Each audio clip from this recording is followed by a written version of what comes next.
Testing, testing, testing. 1, 2, 3. All right, everyone, we are live. Welcome back to another Friday night live stream here at Christ Center Ironworks. I hope everyone is having an absolutely excellent evening and have had a great week thus far. I am zinging on coffee right now, so tonight's going to be a fun stream because I'm pretty excited. I'm really excited to get this project done. It's been a long time coming. I was able to finally put in some midnight oil on it after I put in other midnight oil on some jobs this week to just stay at this and commit to it so this way we could get it done in the stream. Now after the stream, there's a few little fidgety things that I'm probably going to end up doing to this, but they're really just more or less kind of cosmetic things. They're not really functional stuff, but this should show you a good idea of the whole completed project. And who am I kidding? I might just get it done and just leave it be the way it is because I've got a ton of other work on my plate. So somebody just turned that sign. Woohoo! My favorite color. Actually, green's my favorite color, but this is a good color. So whoever did that, thank you all. Thank you everyone to the early super chatters. Gordon Farmer, you're awesome. Black Collar Ironworks, awesome as well. And I think we had one other, right, before we went live. Yes, we do. Just before going live, we had Redbeard's Forge with a $5 super chat who said, past week made my first sales blacksmithing, and I thank Roy for inspiring and great videos, and Jess for Etsy and shipping videos to give me the push. Right on. Way to go, Redbeard. Awesome. Awesome. Way to pull it in, brother. Good to go. So, and who just did that? And that one was from Charming Hollow Forge, $49 super chat, who says, well, I got work for the next 3 to 4 months, so might as well share the love. Hey, I appreciate that, Hans. Thank you, brother, so much. And greatly appreciate that for sure. Thank you. Thank you. Thank you for all the great kindness and the super chats. So we've got some awesome stuff to give away this evening. We will obviously be doing our standard. We'll be giving away some sticker packs, that sort of thing. We will also be giving away some spatula and ladle sets. Let's go to camera number 2. So full sets of a spatula and then a ladle set. We'll be giving one away each in the stream this evening. So somebody might get on to those. And then, let's see here. We set these things aside. We will also be giving away, are we at camera 2? A pair of slot jaw tongs. So, and we will be giving these away. And they'll come with a rivet like you see. And all you gotta do is knock them together. So we'll be giving a set of those away as well. In addition to that, I did have some awesome giveaway items just come in from Wiley. Is it Wiley Rook? Wiley Rook in Bladeworks. So Wiley Rook Bladeworks, positioning this in a way we're not showing off everybody's business. You know, my secretive location in Michigan. We don't want to show that off, and somebody else just super chat again. Well, thank you very much. Was that a mustache? No, that was a smiley poo from Aimless Adventurer.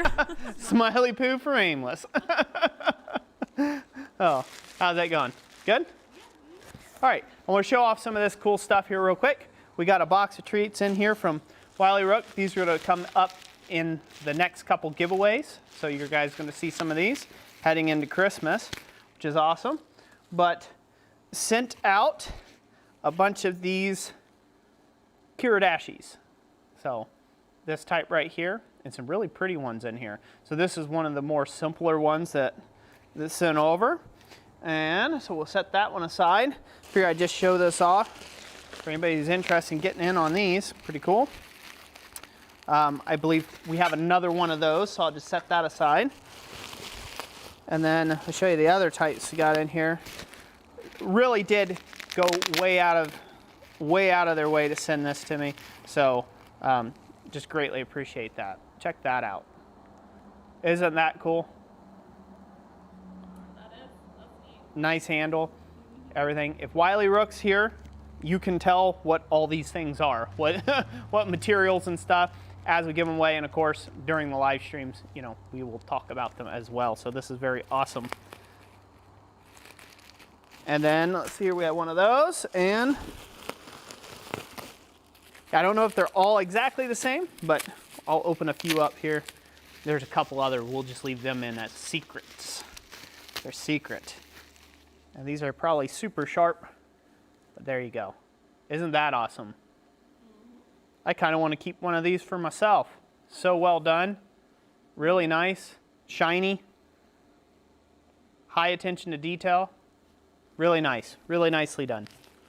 So, and it's like everybody's favorite thing, sharp, flat, and pointy. So thank you, Wiley, for that. Greatly appreciate it.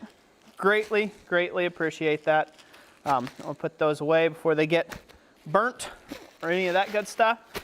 But yeah, so I just wanted to show those off on camera, that those will be coming in our next live streams as some giveaway items. So, and I believe we have a few more super chats. We'll we do, and we'll jump right into the project.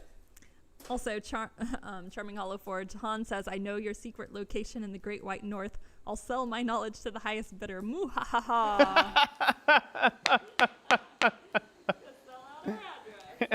Yeah, not too hard to find. Google. Oh. Also, real quick, everybody needs to pay Han hush money. That's what it is. Pay Han's hush money. we had a super chat from Robert Shell, who said, small start to restock your supply of midnight oil. Awesome. Thank you, Robert Shell. Greatly appreciate that. Make sure, I'm sure everybody is already, give those people who are super chatting and supporting the channel a big old hand clap. They're greatly appreciated. So thank you guys so much for that. Also, Doe Creek Forge says, keep up the great work. Thank you, Doe Creek Forge. I will. I will. So, all right. So for tonight, what are we doing? So I've got all the various pieces made, forged, and I went ahead and worked to get all the pieces filed, fitted, drilled, tapped, threaded. So that's a lot in that statement to do, but that's a whole lot of really boring parts that just took a really long time to do that I basically jumping over, if you will. So I've got about 8 hours or so in just filing and fitting and doing things like that for it. And that's a very rough finish, by the way. So there's about 8 hours into this piece just in the file and fit up, so you can know. But we'll go over to camera number 2 and we'll talk about each little piece here real quick that I worked on. So we got that all cleaned up. Of course, you guys remember that there was a big crack in this piece down here that we had to fill with brass. So we had to braze it. Can you see that okay, Jess?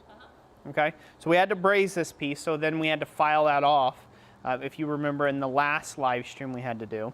Now that went okay, but realistically this should have been filled up. I should have added a little extra brass into this joint.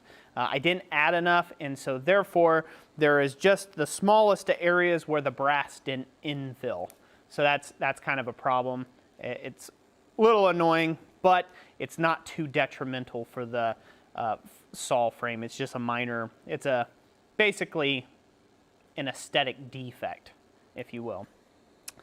I've ground all the surfaces, got them all filed smooth and clean, or what I would call a rough grinding. I had to enlarge with a set of needle files. I had to enlarge this square hole here and square it up slightly. So this way it is actually square to the frame. It was most of the way there square, but I did have to tweak it just a bit more to get it square with where the blade was going to go through. I drilled this hole and then I sawed it on the bandsaw. I actually had to use a bandsaw and cut this slot in here. Now if you had a hacksaw, you could use a hacksaw to hacksaw this, but I didn't have a hacksaw, so I had to very trickily put this on a bandsaw and try to cut this, which I would not advise. I should have just went out and bought a store-bought hacksaw just for that purpose. But I figured that was a little sacrilegious to do that when I'm making a really nice hacksaw. So I just used what I had at hand. I went ahead and cleaned this up, filed this up nice and round. It really didn't need a whole lot. And then I threaded the tang. That now accepts the tapped butt cap that spins on there just fine like so. So that's what's going to hold our handle material onto the piece. Let me take this off. This piece goes right on now. It goes on a certain way. If I can figure out the way, there it is. So I got that fit up with this transition here so it fits nicely. That little transition there. I prepped a piece of hickory from an old sledgehammer handle, drilled it out, got it close to size. So this way we will be able to hot fit this onto the tang of the handle, and I cut it to the exact length it needs to be. So when it's on here, the washer, or this nut here on the end, I should just start calling it a nut because that's what it is technically, will look like that. It'll draw everything up nice and tight. So we'll have something like that. So of course we'll have shaping on this handle to do. Then so I'll set that stuff, well, I'll just keep holding it here. Then we worked on this portion. This is the clevis portion of the piece. The front bolt that actually holds the saw blade. I got that sawed up nicely. Again, drill your hole first and then saw cut. That's how I do it. I drill my hole first and then I saw cut afterwards. And that way it divides it nicely in two and you get an accurate hole that goes clean through the piece. So we got that ready to go and threaded. And then we also tapped and threaded this whole wing nut deal. So we'll show you how that goes on there.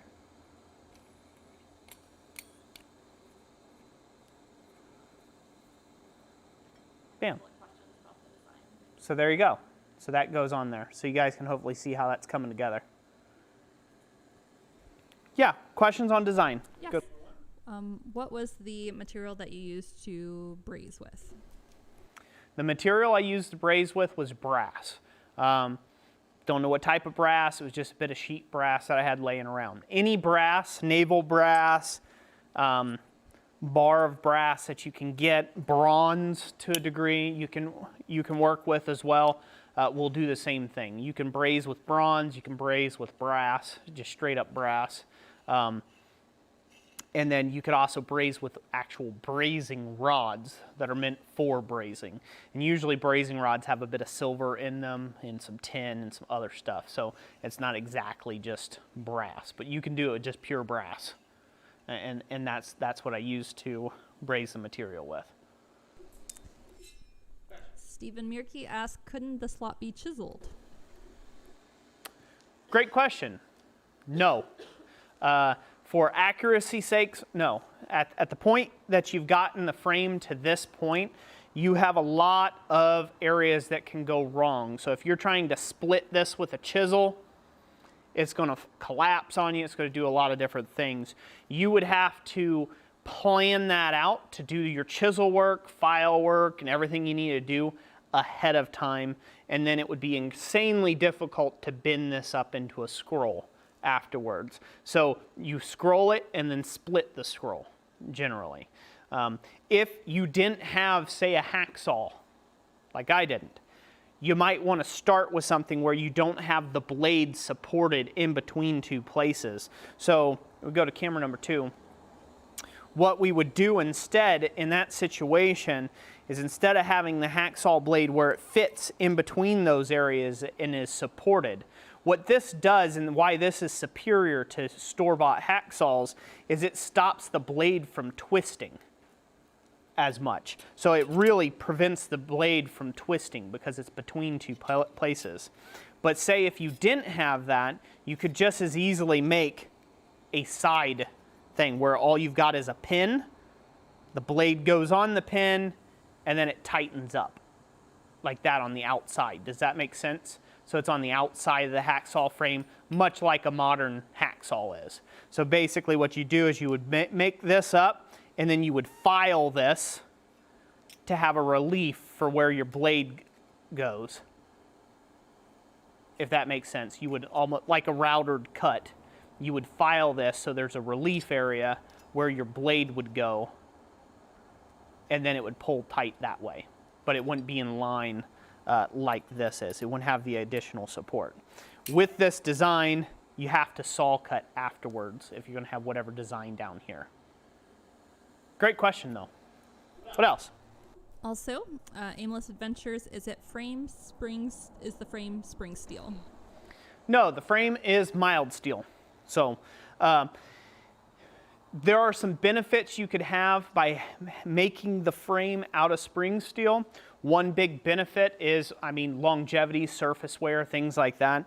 You know, it's just tougher, so that would be okay. But when you consider how thick this already is, this is going to resist any amount of pressure or cutting pressure you're going to put on it. Most of the hacksaw frames that you see out on a store shelf, the adjustable ones and everything else, those things are made out of just janky thin metal, and as soon as you put any tension on them, they just kind of bow or collapse on you. This right here, you'll see it here in a second once I get it all finished and we put it all together. I'll pluck near the mic, and you guys will hear it. It'll play a little tune, ding. It'll make a thong, kind of a noise to it, like a little tinny noise when you pluck it, like a banjo string or something like that. And that is what you want in tightness of a blade so you can have accuracy of cuts. So mild steel, as long as it's thick enough, is okay. Now if you go a lot thinner and you're doing something, say like a jewelry saw or something of that nature, you may want to do spring steel, but then we're going to be talking about the whole shape of it's going to be a lot different than this. The other bad side about doing a spring steel or a high carbon steel is the threading of such steel. That's going to be a real bear to thread it. So you better be right, you better anneal it a whole bunch, and you know, do that before you get to cutting on it. And don't use cheap threading dies, because they won't work on spring steel. It'll just eat the teeth right off of them. So great questions. I think there's only one more from Stephen Murky. How does it hold tension on the saw blade? Did you cover that already? So the way that it holds tension is this goes through here. There's a blade that goes in here. And I'll show all this in relation at the end. But you actually pull the tension by the wing nut here, draws this back. So basically this blade's shorter than what the distance is here. And it's pinned in at the back end of this. And as you tighten this nut up, it pulls that tension into the blade. And then it's just the tension in the frame, the spring in the frame, that is holding quite a bit of the tension to it. And so hopefully that makes sense. It'll all come together at the very end when we put it all together here. But there you go. So that's all the pieces. I'll show it assembled after we get going here. Let's go to the vise. And I can take more questions as I work, but I'm going to show off what I'm going to do first. So first and foremost, I'm going to eliminate all these sharp edges from all the file work and stuff like that. I want to soften all the edges. And I'm going to use some 240 grit sandpaper that I've ripped lengthways to give me some fine strips like this. And I'm just going to pull it over like you're polishing a boot. And I'll show you that on this upright piece real quick. But that's going to be our first stage. We want to eliminate, or we want to soften the edges, so to speak. All right, so all you do is you loop it around it, and that ensures that it touches those edges. You don't have to go crazy with this unless you want it really round, but that'll put a small flat on all your edges. So instead of you spending a ton of time with a file trying to get a nice even bevel on all your edges, just loop a piece of sandpaper and just go up the piece like that with it and back down a couple times, and that should give you a nice little bevel on the edge there. It'll be a kind of a rounded bevel. And we'll go that way with it. Again, the idea is to soften those edges up because you're gonna have to hold this thing, so you don't want them to be nice and you don't want them to be crisp edges. Work over the top. I take questions while we're doing this. Super chat from Wiley Rook Bladeworks and said, I just want to give a little back to the community that has given me so much. Awesome. Thank you so much, Wiley. Greatly appreciated for the super chat and greatly appreciated for the support with the Kiridashis. Those things are awesome. Very sweet looking. Everybody knows I'm not a big kniff guy, but I respect when work has been done very nicely and someone has put some real effort into things. So definitely appreciated. All right, we'll lock this in and away we go. Your next question comes from Gordon Farmer, who says, Roy, what's your opinion on bringing new technology such as 3D printing into the art of blacksmithing?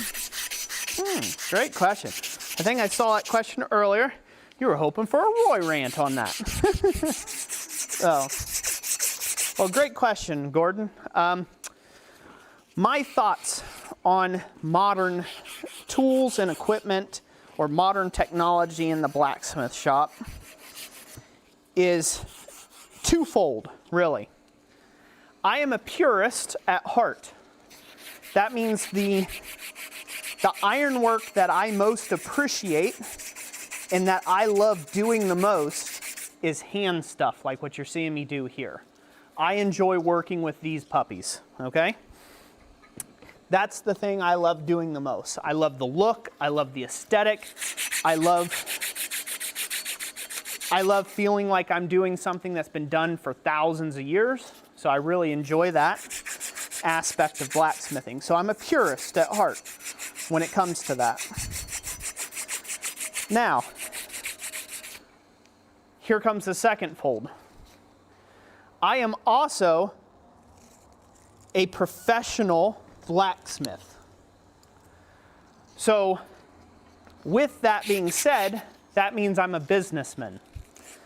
That means I have got to make choices in my shop that are beneficial to time and labor saving. So where a forge weld might be what I really want to do on a piece, it may actually be faster for me to arc weld all my pieces in. And that is a modern choice. That's a modern piece of equipment in a blacksmith shop that violates every purist bone in my body. But it is a necessity, it is a necessary evil in a quick turnaround world that blacksmithing can be sometimes.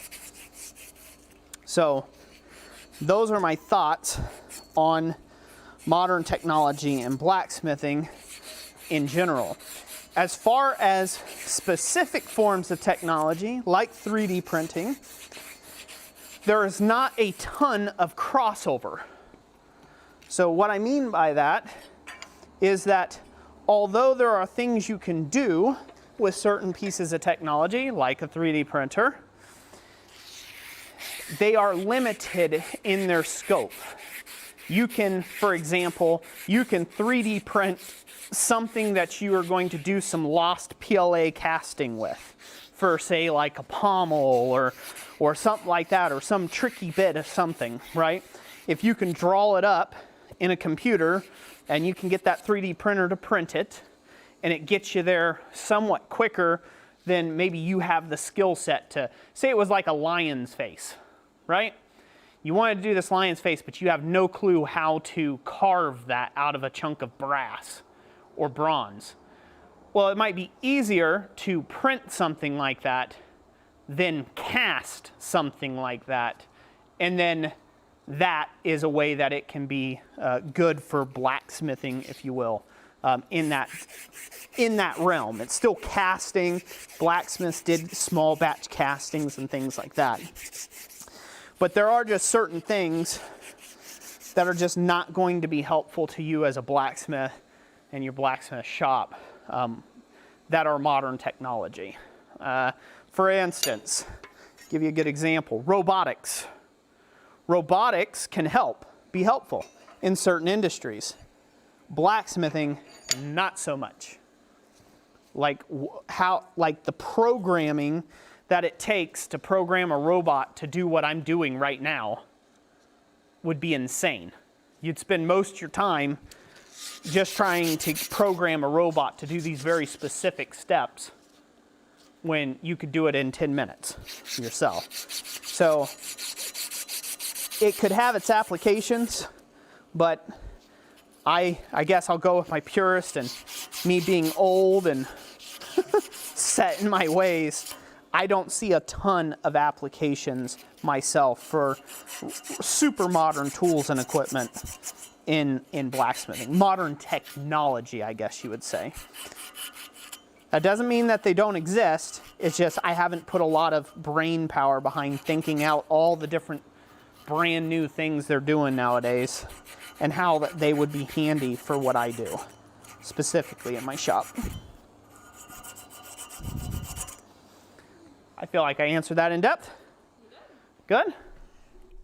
Daniel Crawford says, I can see Roy standing there, eyes wide, old school Angel Smith on the right shoulder and a New Day Smith Angel on the left. Yeah. Yeah, you know what I mean? Yeah. Yeah, so again, if you've got an idea and you think something modern can really help you with that endeavor, do it, by all means. Again, like I said, the purist side of me is like, no, hand hammer only. But the business side of me says, that stuff's for the birds, man. To heck with that, right? Like, so there's two sides of Roy when it comes to that. I have met guys that are the biggest form of purists you can think about, but they are not in business for themselves, and they could never run a business for themselves either. And it's just because they won't come off their own perceived standards of what a blacksmith is and is not. So I wouldn't get too trapped up in that. And just as an example, we can go up, we can talk, main cam. Just as an example of that, I have a CNC plasma bed now in the workshop. And I'm using that to make blanks. Eventually, I'm going to be making blacksmith tooling, different types of tools to take and help blacksmiths, like jigs and fixtures and things of that nature, of stuff that I've already used, things I've used for years, but now I'll have the ability to actually manufacture them, produce them, and hopefully help other people out. Again, but that is different than, say, if I'm forging a Gothic style door knocker. There's not a path for me to use 3D modeling to make that Gothic door knocker. There's just not. There's not a pathway there. I'm not going to cut that thing out. There's no connection there. So it's a tool. Like anything else, a power hammer won't make you a great smith, but a power hammer is nice to have if you are a smith, right? So if you have the capabilities of 3D printing, if you have the capabilities of laser engraving or whatever it may be, whatever modern technology it is, right? 5-axis milling, or if you got all the milling machines and lathes and whatever tools in the shop, that's awesome. That's great that you have those things, and those can be very advantageous for you and valuable. But at the end of the day, they're just a tool. So how you apply them goes down to your own creativity.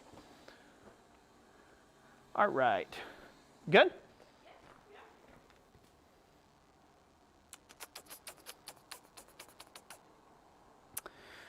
Trying to find something that won't mar this up, but a pair of tongs that won't mar this up, but will hold it well. Tricky. What's going on? Let's see here. Doe Creek Forge says, I see Roy, and Conan the Barbarian says, you won't make me a sword. Go somewhere else. LOL. Okay. I have no clue what that's all about, but I'll take it.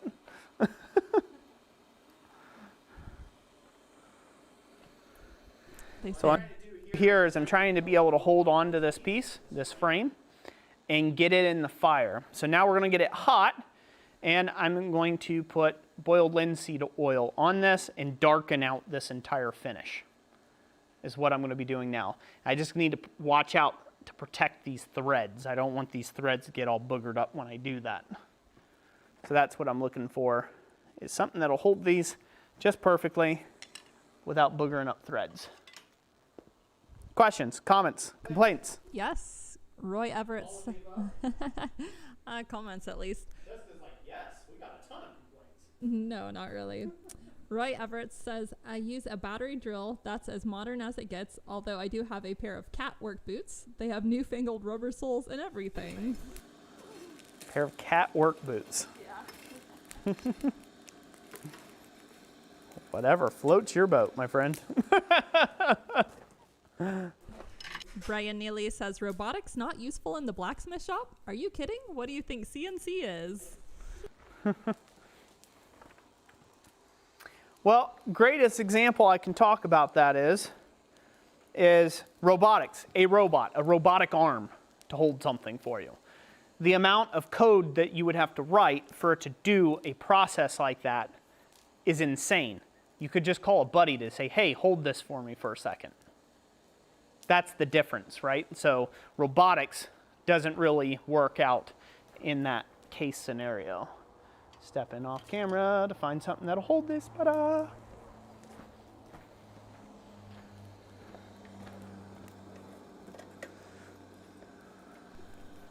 Andrew Slaughter says he finished a 100-layer twisted Damascus chef's knife with an integral bolster today.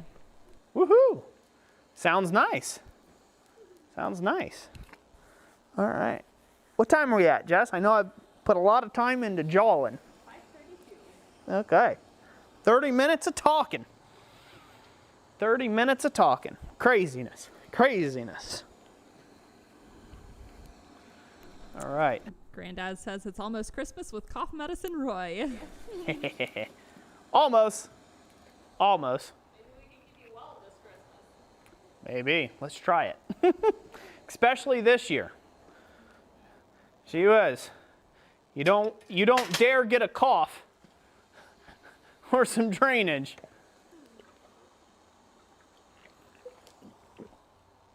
Starts freaking people out when you start sneezing on them.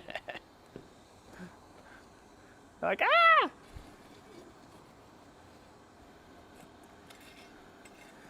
So all I'm trying to do is bring this up to a black heat. So I'm just trying to blacken the surface, and then I'm going to use some boiled linseed oil. I'll show real quick a little technique, a little trick to that. So go to camera number 2. So we're going to be using boiled linseed oil, and we're also going to be using a bit of steel wool. The steel wool, if I can drop it in the most awkward place it could drop, the steel wool will slightly burnish the surface as we get it, apply the boiled linseed oil. But the other thing that it does is it doesn't leave a rag that can lay around and catch fire.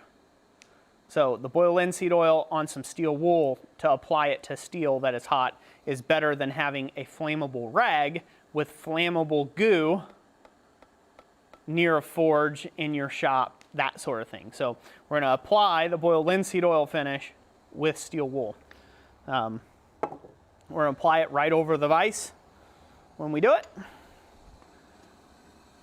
And we don't want this super hot. We just want to darken the surface finish. We don't want this to be a dark red heat or anything like that. Boiled linseed oil doesn't require that much. You can see there's a little bit of boiled linseed oil on there right now from a previous heating. Boiled linseed oil does not require that much heat to apply a blacksmith finish. That's one thing I like about the boiled linseed oil. I'll go to camera number 1. That's one thing I like about the boiled linseed oil is you can just bring it up to 600-700 degrees or so on your frame, and then you can rub on that boiled linseed oil and it'll go instantly black.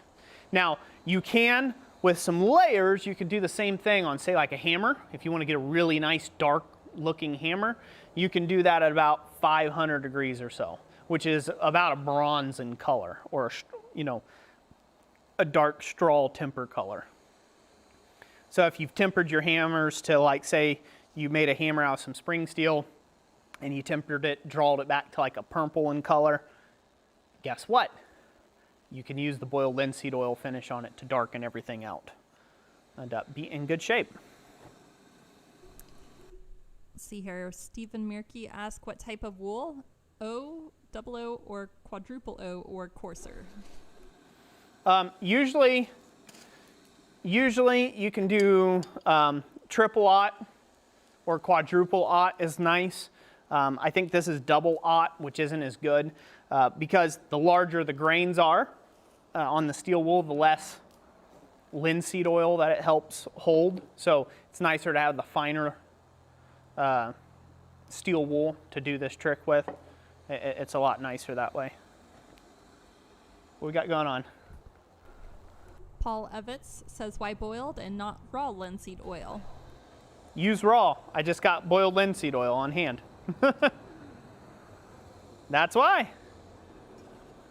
Because really don't have all your fancy purist oils and whatnots.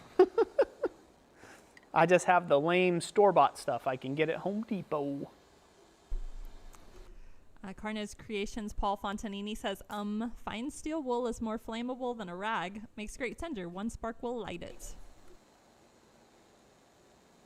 I was under the impression that it actually takes flame, lit flame, to light it, which is considerably hotter than 400 or 500 degrees. But I could be wrong on that. Granddad's Forge says, once a rag with boiled linseed oil dries, is it safe to throw away? From what I understand, it is. It's the curing of the boiled linseed oil. It has additives in it for drying agents that end up becoming, what do they call it?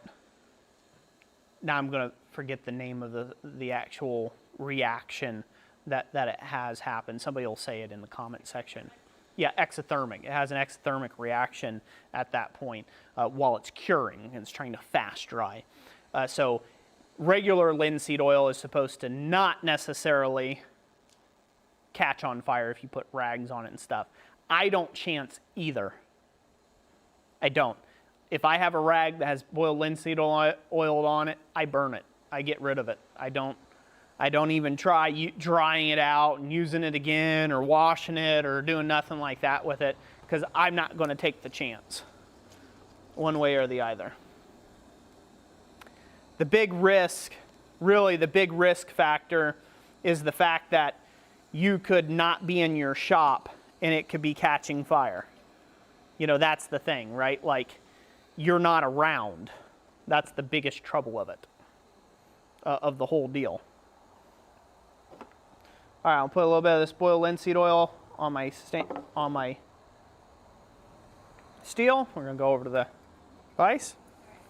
Okay, I'm gonna start applying it. Again, working with your hands this close to the piece. Got to be careful.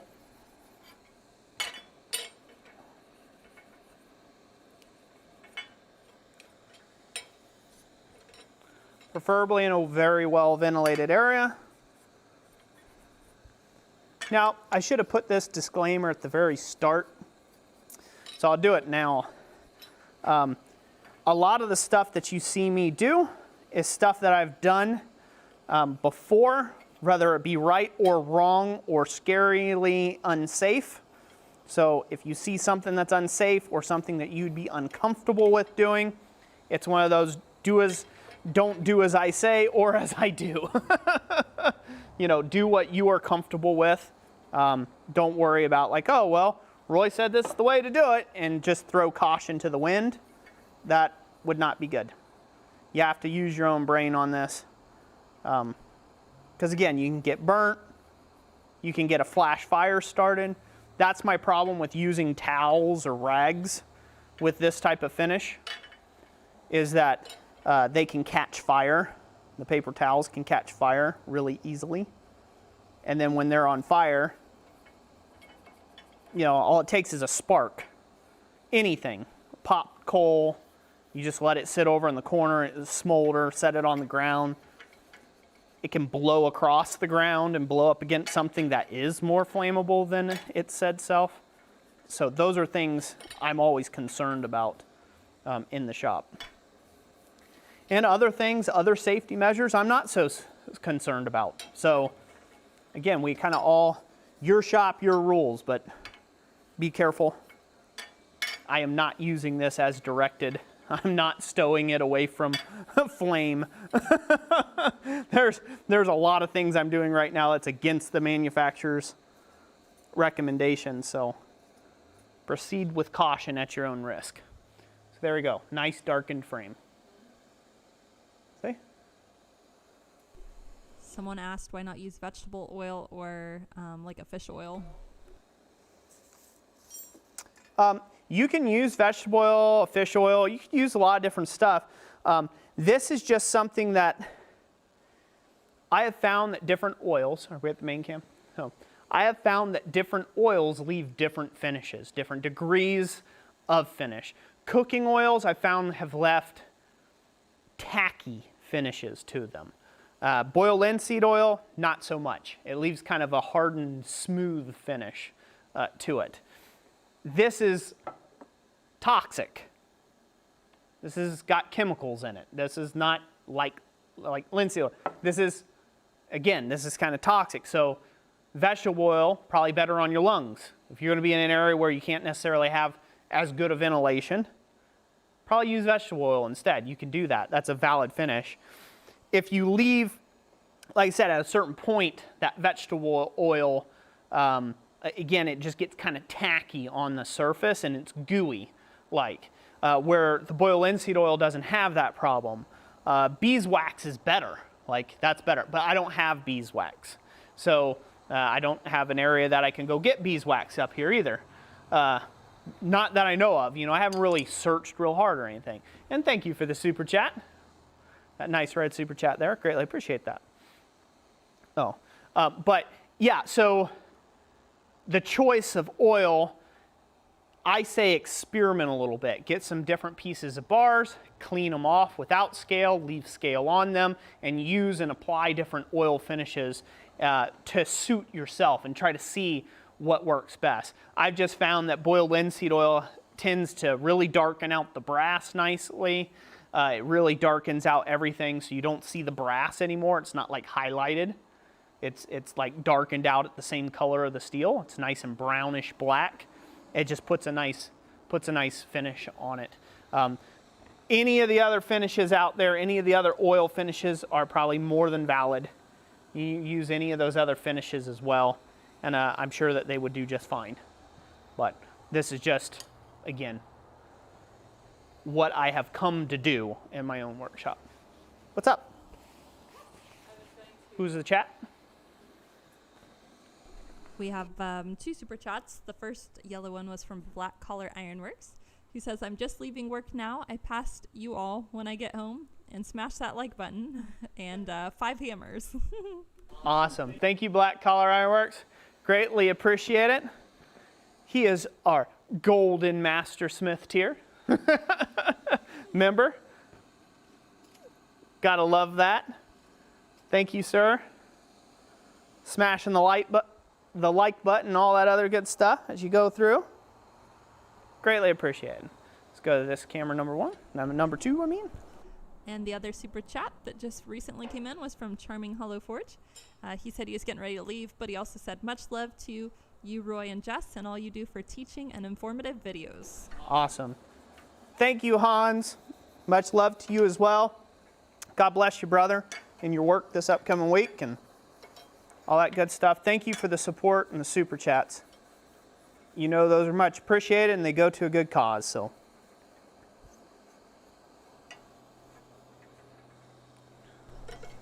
Paul Fontanini says he likes using Blacksmith's goop, which is boiled linseed oil, beeswax, and turpentine mixed together. Yeah. I've heard of that before.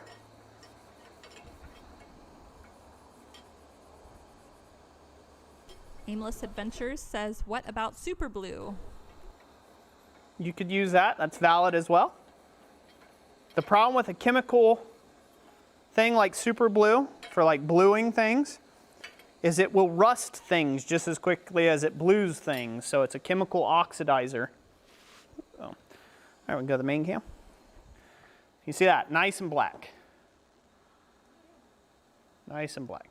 Almost as black as my shirt, huh? Someone asked a little earlier, and I didn't get back to it. If the finish doesn't take the first time, what do you do? Heat it up and continue. Heat it up and continue layering on. If the finish doesn't take, it probably wasn't hot enough to burnish it black. So just like there, it was a little light up here, so I put it back in the forge to heat it back up, to burnish it a bit more. So now what I'm going to do is I'm actually going to heat up this tang, and we're going to hot fit the handle onto the tang.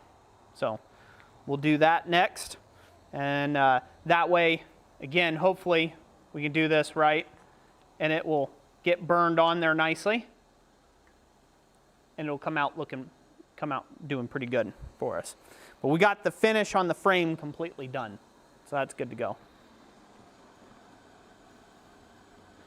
We're going to be very careful of our threads, though. Very, very careful of our threads. We don't want the threads to burn up in the fire. We don't want to overheat them. We don't want them to lose their sharpness, things like that. Be careful with the threads. What's going on, babe? You're smiling over there. I am Rob Garman. He said, but blacksmith goop tastes nasty. Don't ask. And Newt's leather and metalsmith, he says, you have to taste everything, don't you, Rob? Rob, you're a hoot. Well, of course.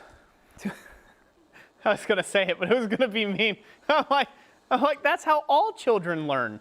It's through their mouth. That's how I learn. Like, oh, no. Nope, that's bad. Nope. We won't do that one again. No, sir, boss. Like, Roy, will you stop eating the paint? All right, we'll see how this will start smoking off, hopefully.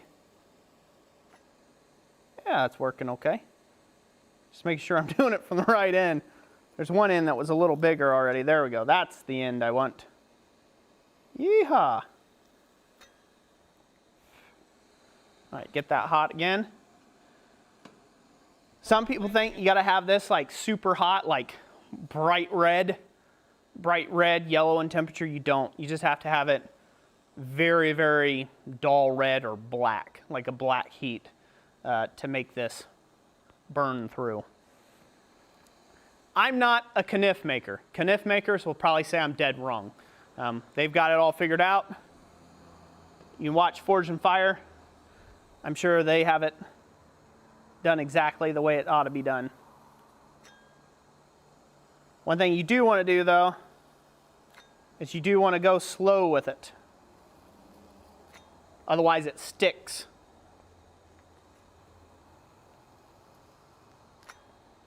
And that's no bueno.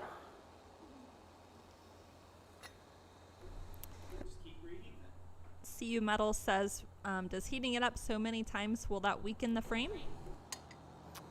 No, it's just mild steel. So, and I'm not taking it to like a critical temperature where it would get larger grain growth out of it. It's just regular mild steel that's been allowed to normalize. So, there's nothing for it to...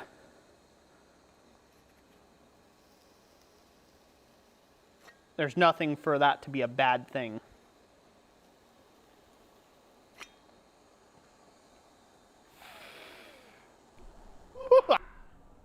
Roy Evitz asked, have you ever carbon blackened a piece of armor or even made a piece of armor before? I have never made a piece of armor, nor have I carbon blackened it. I have made a crud ton of skillets, though. I don't know if that counts. It's like armor. Miniature shields. No, it's nothing like armor.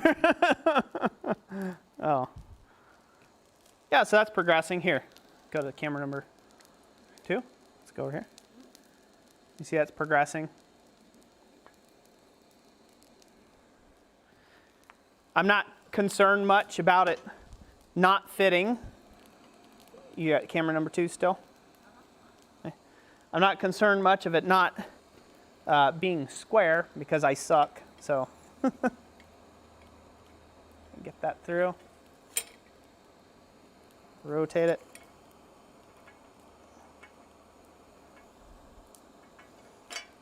Now, I'm not going to go too hard with this completely. I'm just going long enough for it to get up there close, because you have to remember I've got to put on this portion. I've got to put on this little spacer.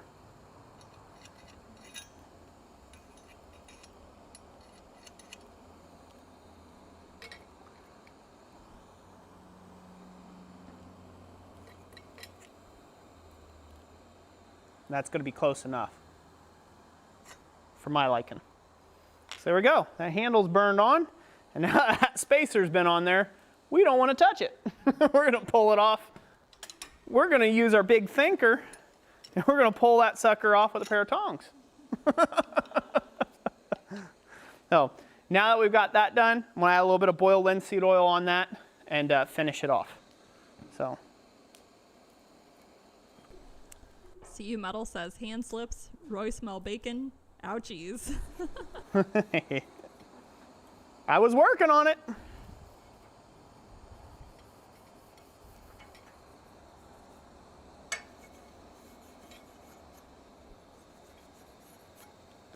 At this point, I used to be afraid of doing stuff like that, but at this point I have been burnt so many times in my life, I'm not really that fearful of it anymore.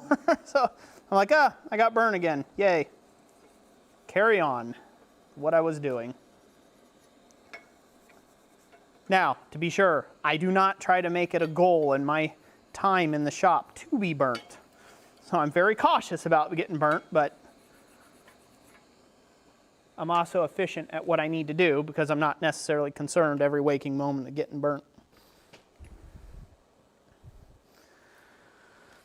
So holding it up there with the tongs, I kind of got a couple grip marks. So we're going to reheat that up slightly, and we're going to refinish that.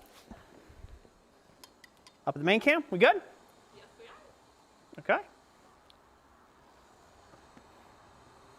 What's everybody saying? Roy Everett, there's nothing like the smell of burnt hickory in the morning. Bortigov, making armor is another sport. Bar Run Forge, why start using your thinker now? And Wayne Heights, smoking hickory just makes me hungry. Why start using your thinker now? I don't know. Why should we use our thinkers now? It's a complete energy drain. Oh, you can stay on the main cam. It's fine. Ryan Jones says, my wife is always like, you're on fire. And I'm all like, yeah, let me finish this weld. I have been there a bunch. It's like, ow, ow, ow, ow, ow, ow. I've still got an inch to go. Now, it's like my dad always said, it'll stop hurting when the pain goes away. All right, that portion's done. We're gonna let that cool off to the side. Somewhere. Let me try to think. I've taken up most of my normal spots of putting stuff. Let's just set it up here, let it hang. Come on, baby. Balance. It's balanced. Good, good, good.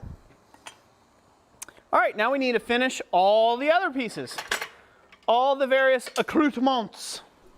Do we want to give away a few things while we're at a good stopping point for a moment? Yes, we will. Yes, we should. I should put that down, huh?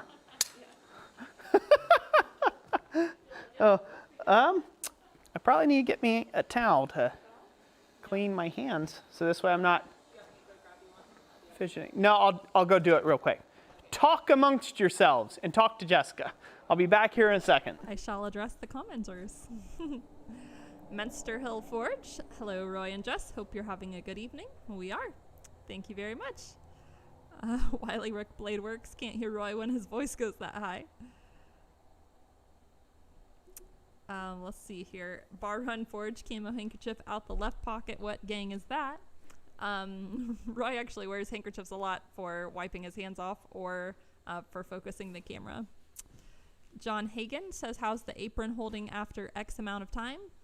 You've had that apron almost a year now. I think he's got a few little places there where it's kind of getting a little beat up on the front, just a little bit, but it's made from pretty thick stuff. Yeah, it's really good.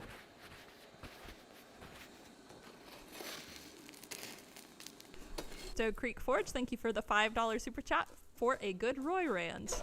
Ooh, that's good. I don't know. $5 is a little weak for a good Roy rant. I have to get another $5 in there and do Roy rant. Well, speaking of that, Aimless Adventure sent $10, a second for a Roy rant. Oh, there we go. A second for a Roy rant. Well, that's good. Well, maybe I ought to give away something first before there's a Roy rant, huh? Let's do that, and then we'll get into a Roy rant. Why not? Alrighty. I am yelling. I shouldn't yell. I just probably blasted people's eardrums. I forget that I'm microphoned sometimes. Yeah. That was loud. Yeah. Daniel said, LMBO. Waitress said, what is that girl screaming at? LOL. Nope, it's Roy the blacksmith with hot steel. Oh, man. You all are just lovely. What's that girl screaming at? No. All right, so let's go ahead and give away like 2 or 3 sticker packs, and then we'll give away a little bigger item. So, like with all giveaways, the sticker packs and the door prizes are open to anywhere in the world. So international, don't matter, we'll ship them to you. All you gotta do is get with us through our email, right? Where we prefer you to contact us through, down in the description down below. Correct? You got that in there? Good. You also only have until the next live stream. So that's 2 weeks to claim your prize, and then we just give it to somebody else. So we're not going to hunt you down. We've had a few people kind of drop off face of the map after they won stuff and never sent us an email through the proper source. So we're only taking emails through that proper source. So go there, Jessica. We have thousands of emails we deal with every month, so we don't have time to hunt for an email. That's why we tell you to go through that email so Jessica can have them all in one spot so we can get stuff shipped out to you. It greatly helps. I also like to, at this point too, say thank you to everyone who's been super chatting. They are the ones who are making this possible. Between them and all the channel members on the channel, I'm sure you've seen their special icons.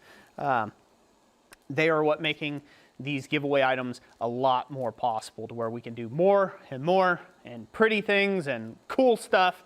And there's some great things a-coming for Christmas. Great things a-coming. So anyways, that's enough about that. Let's give away some sticker packs. So when I'm done ringing the anvil, all you gotta do is say sticker me please somewhere in the chat. Sticker me please is the word we're looking for. And I will give away some sticker packs. Are we ready? We'll do it a little different. I want you to pick 3 different names from the comment section. Okay, all at once? Yep, all at once. We're going to choose 3 people at once to win sticker packs. You ready? Yep, ready. Are they ready? They're ready. All right, let's go. Who do we got? All right, so if we're going for sticker me please, let's see who we have in this section. We have Walt Perkarst is the first one. Walt Parkhurst? Yep. Yep. All right. Congratulations. Next we have CU Metals Hey, CU Metals, congratulations. and Heath Miller. Stick it to me, baby. Wait, no, you said it had to be exactly sticker me please, so let me find the next one. Menster Hill Forge. We're holding them to it now. Yep. Mr. Hill Forge. Congratulations, everyone. Go ahead and give one to Steve Miller, too. All right. He's here all the time, why not? Heath Miller. We'll catch you next time. congratulations. Drop your comment. Well, get through that link. Email us. We'll do our thing. It's not a link. It's an email address. Do the stuff like Jessica tells you to do. That stuff. Words are hard. Let's move on. All right. It's so hard being this jacked on coffee. All right. I'm going to give away a pair of tongs. Let's give away a pair of slot jaw tongs. These were provided to us by Couch Forge Company. They are made by Ken's Custom Iron, this particular set. There you go, of slot jaw tongs. He has a lot of information on his website and stuff on how to make them, put them together, all that good jazz. So if you need to know how to put them together, you can do that. So we'll be giving some of these away. Or we'll be giving one pair of those away. And make it tong to tong tong tong.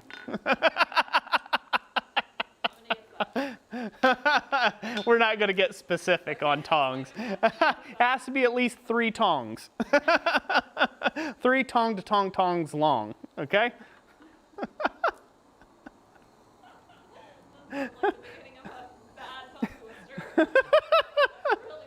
There's so many people saying that out loud right now that people around them are like, what are you watching? Wearing earbuds, they're like tong to tong tong tong. Sit in the middle of a diner. Like Daniel Crawford. Yeah. All right. Are they typing it in? They are, yeah. All right. Ready? Set. Let's go.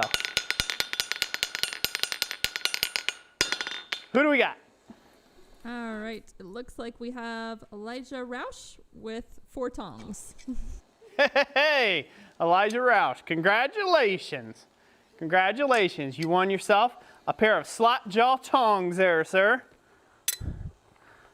Awesome, awesome possum. Almost, we good? Yeah, nothing. It just made me think he said that, and then I'm like, oh, we need possum sausage around. I'm not sure if he's been in the stream tonight. Yeah.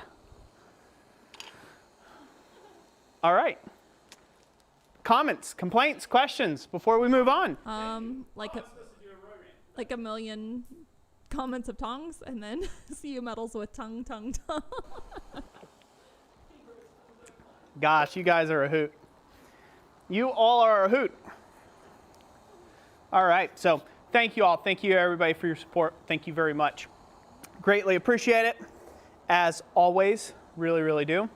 So let me think of a good Roy rant. Meanwhile, let's go ahead and coat some more stuff with boiled linseed oil. I do a little ferrule piece next. I have the fire packed down right now. I just kind of have it just sitting.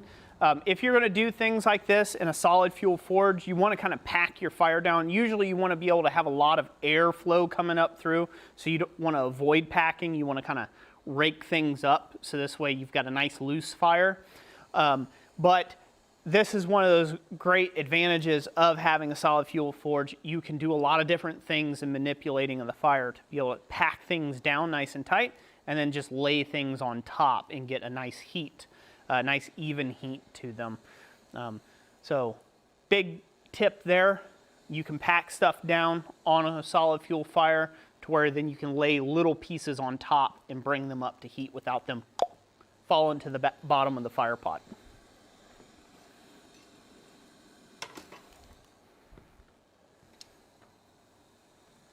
Comments? Let's see here. Not really. I was like, Wonder Boy says, yes. No. Wonder Boy says, Jess, your volume seems quiet. Can you turn it up? Turned it up a little bit, or you guys can tell me if Roy needs to come down a little bit. Am I yelling? You're a little loud. I turned you down a little more. Okay. I feel like I'm yelling at people. Just deal with it, okay? Ouroboros says, you have more lights in the forge this stream. I like it. Ooh. It's actually the same amount of lights, just maybe positioned a little different. Maybe get us a little bit more light on there. I do need to get some extra lights up. I haven't done that. I've been saving my coin to try to put siding on the building here, so I've been saving up a lot of coin for that. I need to buy some scaffolding, so I'm going to buy some scaffolding, and then I'm going to do the siding after I get scaffolding done, bought this year. So that's kind of just a little update on that. But then after I do that, then I can go back to focusing on simple stuff like getting lights in. Great thing about the lights that I'm using currently in the shop, they are kind of like, you can string them together a little bit, so I can add some extra lights that way, and this whole area will be a little bit better lit. Now, when I'm out here just by myself, I don't usually use the lights. So it was just because it's kind of nice being in here with the natural light that comes in from the door and stuff. In the winter months, though, I'll use light because it gets dark early. All right, so this is a nice red heat. We're gonna let that set and cool for a minute, and then we'll go ahead and rub that down once it gets down below, say, a black heat a little bit. Darken the fittings out. One thing I will say about finishes, the surface prep of your material will affect the final result of your finish. And you'll see this in the final result. So on the hacksaw frame itself, we started, it was almost fully polished out. It was like this really shiny finish. As where with the fittings, if you notice, they've all got a forge scale on them. That is going to be a difference. If you wire wheel this versus polish it, it's going to have a different surface finish when you blacken things out. So something to keep in mind, that if you need to make everything look, every part of the piece look the same, or if you want different parts to have different colors of black or gray scale on them, you need to use different finishing techniques for those. When you're doing a lot of computational forging where you have a lot of pieces that are all going to be coming together in one project at the end, it's very crucial a lot of times for the particular job, if you're not going to be just painting it black after it's all said and done, is to be very thorough in doing every finish exactly the same. So if you're grinding and polishing a piece, that they all get ground and polished the same. If you wire wheeled everything, it all gets wire wheeled. If you Scotch Brite everything, it all gets Scotch Brited to the end. If you just leave heavy scale on one piece, then you want all pieces to have that same heavy scale finish. If you want the whole piece to come up looking even and looking nice all together. That's just something that I found to work for me. I moved my vise over here and it's throwing me through a loop. Every time I go to look for something, I'm like, where is this at? Where's that vise at?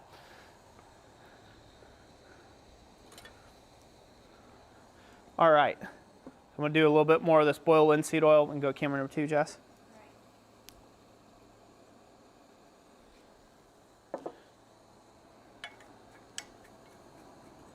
So that's gonna blacken that really nicely. It's about the perfect temperature the first time.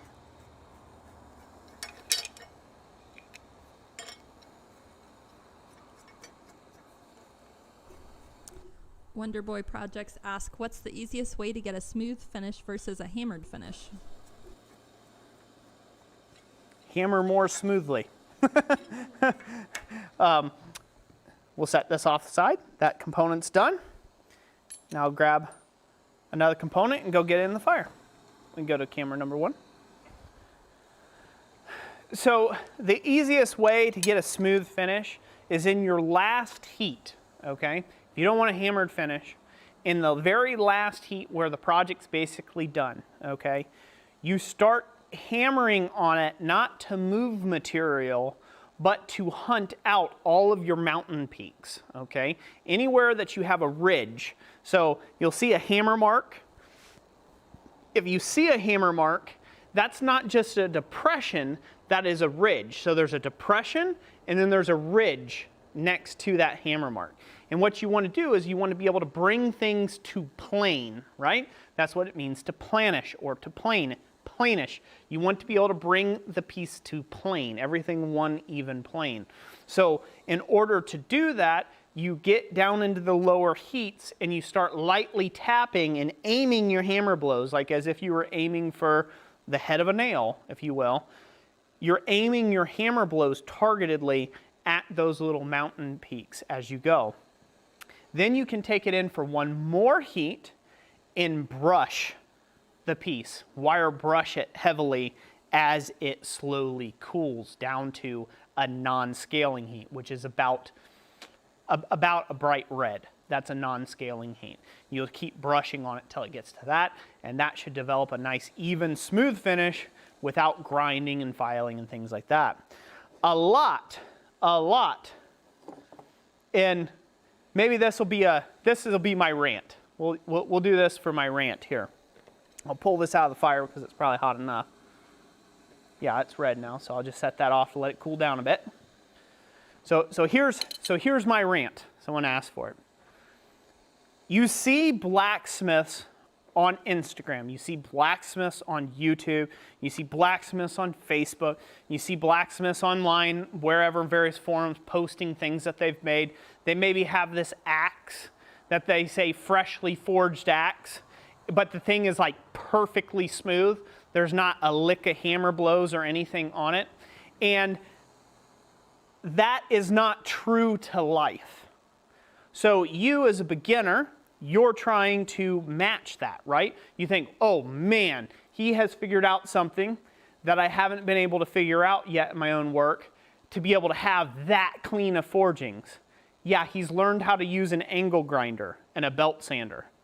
Those photos are usually taken after they have been put back into the forge and heated up and then let and cool. So you'll let them see, so it's all one nice, even, perfect, smooth, scaled finish with no hammer blows. Well, that's because they took it over to a grinder and ground out all of their imperfections and all their incompetencies, as you will, as a smith. Because I have incompetencies, everyone has incompetencies as a smith. Things that we're just not good at yet, right? Hammer blows that were amiss or whatever. If you're doing it for a living, taking 20 minutes to try to chase out a wrinkle in something or just grind it off flat, in 2 minutes, you're going to grind it off flat. So a lot of those photographs don't showcase the true story there. You see somebody with this perfectly smoothly finished piece. That wasn't all done by hand. Usually it's been filed or ground or something else finished, and then it's been reheated up like what we did here. If you look at this and I say, yeah, it's all 100% hand forged. It's true, it's 100% hand forged, this hacksaw frame, but the finish on it, you won't see any hammer blows anywhere. When I started filing on this, there was a lot of hammer blows, and I forged it pretty smooth because I can do that. I can smooth things off pretty good by hand with a hand hammer, but I'm not that good, okay? I can't say that I won't have any hammer marks in it whatsoever. So when you see this hacksaw frame posted on Instagram, the finished result, and I'll try to put a community post on it as well, when you see the finished result, and it's all blackened out, it's got traditional blacksmith finish, well, now you know. It's because I ground it, I filed it, I did whatever I had to do, and then I reheated it up and did the finish, or rescaled the piece. There are some people out there that are not being honest with the way that whether they're doing it intentionally, which I don't think's the case, I just think that it's the way they word it. It comes across as, look, this is fresh out of the forge. This is my work. This is how cleanly I can forge. And it's just simply not the case. It's simply not. I've been around the block enough to know, like, yeah, that's why you got grinding lines all go in the same direction. Sure, that texture is indicative of forge work. So there are things like that. Don't be dismayed when you are just getting started out that your work maybe doesn't look like an Instagram post that you see, because you don't have the whole story. You just have the tip of the zit. You don't have all the other stuff underneath. People are getting on that. The tip of the zit. All right. How's that for a Roy rant? Water. John Hagan says, preach it, brother. Oh. It's also, back on me. Mike. So it's also one of those things too where sometimes you see those grumpy old men, right, around blacksmith groups and stuff. Sometimes there's some grumpy old men, or you see a guy that's been doing it longer than Methuselah, right? you see somebody who's been blacksmithing for 50 some odd years, and they don't seem like they're impressed by much. And that's because we get quite tickled with ourselves right now when we do something, right? I make this hacksaw frame, but this is not this is garbage. It should be thrown in the scrap pile in comparison to somebody who, like Peter Ross, or Tom Latney, or Mark Asbury. It's not worth its salt. It's really not.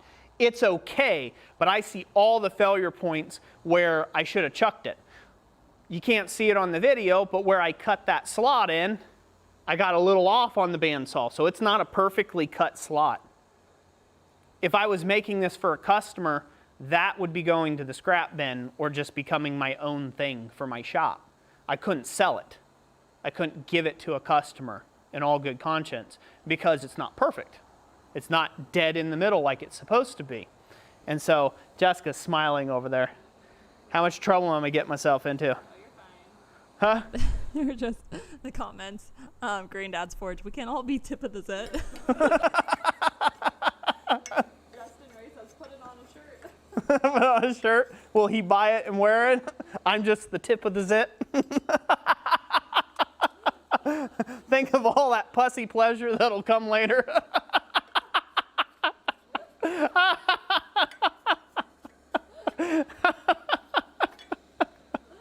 Oh, Lord. Oh, we come up with some stuff that we probably shouldn't around here. Jessica's like, yeah. Anyways. Yeah, so... yeah, it's an interesting thing to look at. It's an interesting thing to look at. I see a lot of guys, I've certainly struggled for a lot of years of just comparing my own ironworks, saying, oh, it's not as good as this guy's. Well, does it have to be? Does it have to be as good as that guy? That guy may not have a wife and 3 kids. Sure, he can spend till midnight, 1 a.m., 2 a.m. working by himself in his shop. It's just him and his dog or him and his shop cat or whatever. And like, I have other responsibilities in my life. I can't compare myself, and you shouldn't compare yourself with people who have different life structures and things that may allow them to do certain things where you don't get to do certain things. You know, you should run your own race and always try to improve a little bit from where you were to where you are now. And don't be happy with where you are now. Try to improve to somewhere in the future. And that's just really, that's the biggest advice I can give to any beginner out there, is because the comparison game, which I have done, you'll always come up short because you don't have that time envelope that someone else has. You just don't. Good example of this, Douglas Pryor. Beautiful.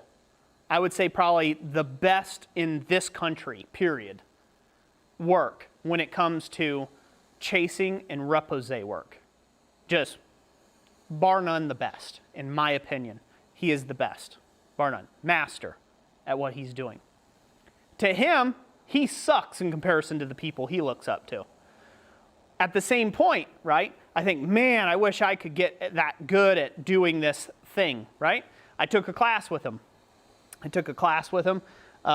Once, and was just awed at how quickly and how good and efficient and all his work was. I'm like, man, this is a lot to do for me to have to come up with this too. So you can start gauging yourself. He doesn't have any kids. He has a wife that has basically she's the moneymaker of the family. So that has a really good paying job that allows him to do what he wants to do as an artist. I don't have that luxury. I have to pay the bills. Again, nothing on him. That's his life. That's his lifestyle, right? He has a wife that has a big, high-paying corporate job that allows him to stay home and be an artist. and allows him to go around to these different places and have these different opportunities that are different than my opportunities. That doesn't make my opportunities any less important or any less grand or great, or his, either or. It's just he has a different life that has transpired and has allowed him to focus like he has and have a lot of focused intentionality on doing repose work and chasing work. And that's why he has become the best in this nation, period. And according to Roy's opinion. So likewise, you never know what you might have the best at that somebody else is looking up to you and saying, wow, if I could just get to that level, I'd arrive. I'd be a real blacksmith then. I'd be a real boy. I'm here to tell you, you will never be a real boy. You just have to live your own life, run your own race on that, and just be happy with your little triumphs as you go along down your path. So, there you go. Rant.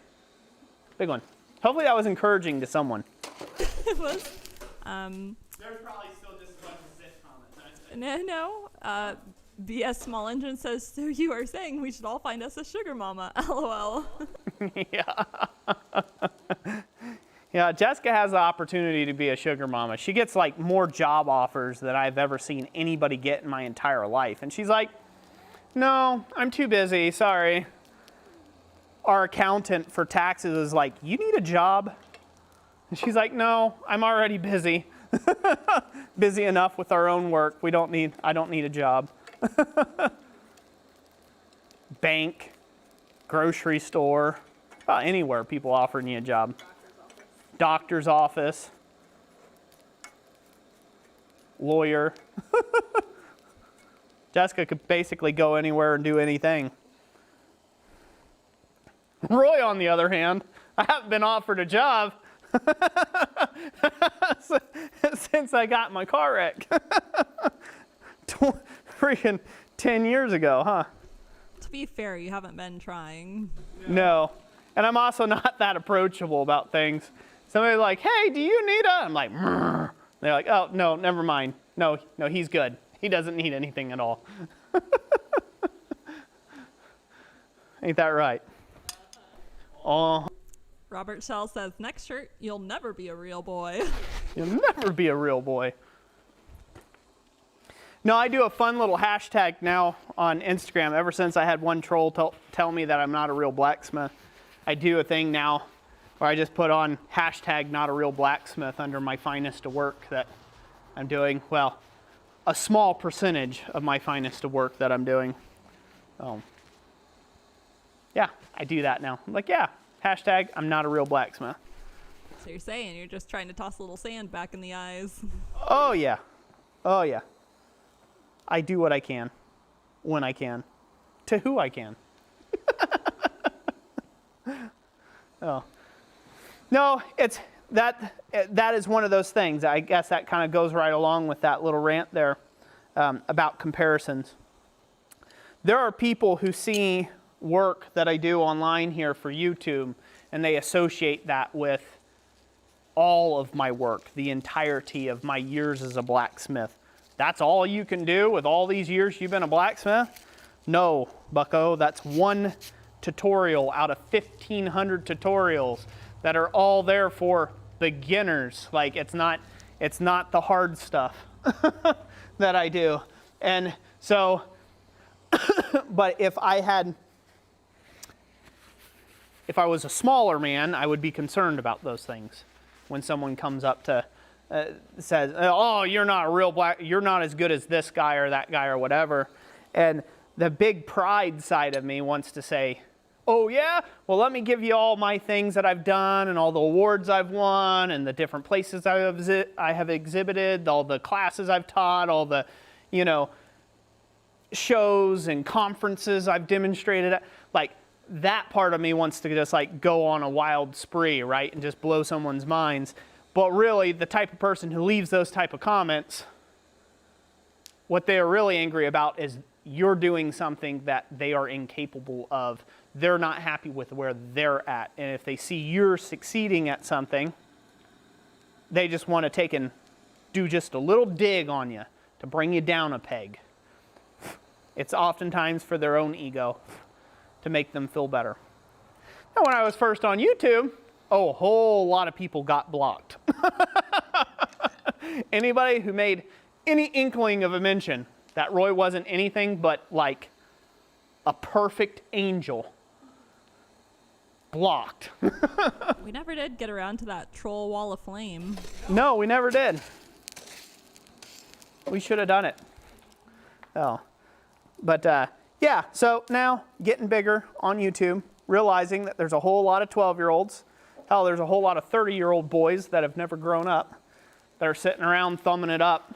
And instead of them actually being working and people who I have peers that actually care for their opinion, they're not those people. So they're not those people. So something to keep in mind. A peer will be somebody who, a mentor, and a peer will be somebody who is willing to build you up through their constructive criticism. That's what makes them your peers. And not just some rando weirdo on the internet that's got time to kill in his Batman undies and his Cheeto-soaked wife beater.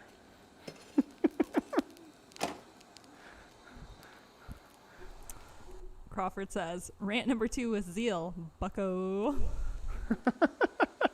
Rant number 2. All right, waiting for that to cool down. We're about ready to put this sucker together. Everyone excited? I wonder if everyone's excited as I am. I can just hear them cheering. Not really. All right, put a little bit boiled linseed oil on this puppy. It'd be a mighty nice. Just break that around, nice and dark like. Do. Minster Hill Forge says, you and your videos have done more for my blacksmithing than anyone else's channel. I've gotten so much knowledge and tips from you, and it's helped me out a ton. I'm glad to hear that. I'm glad it's helped.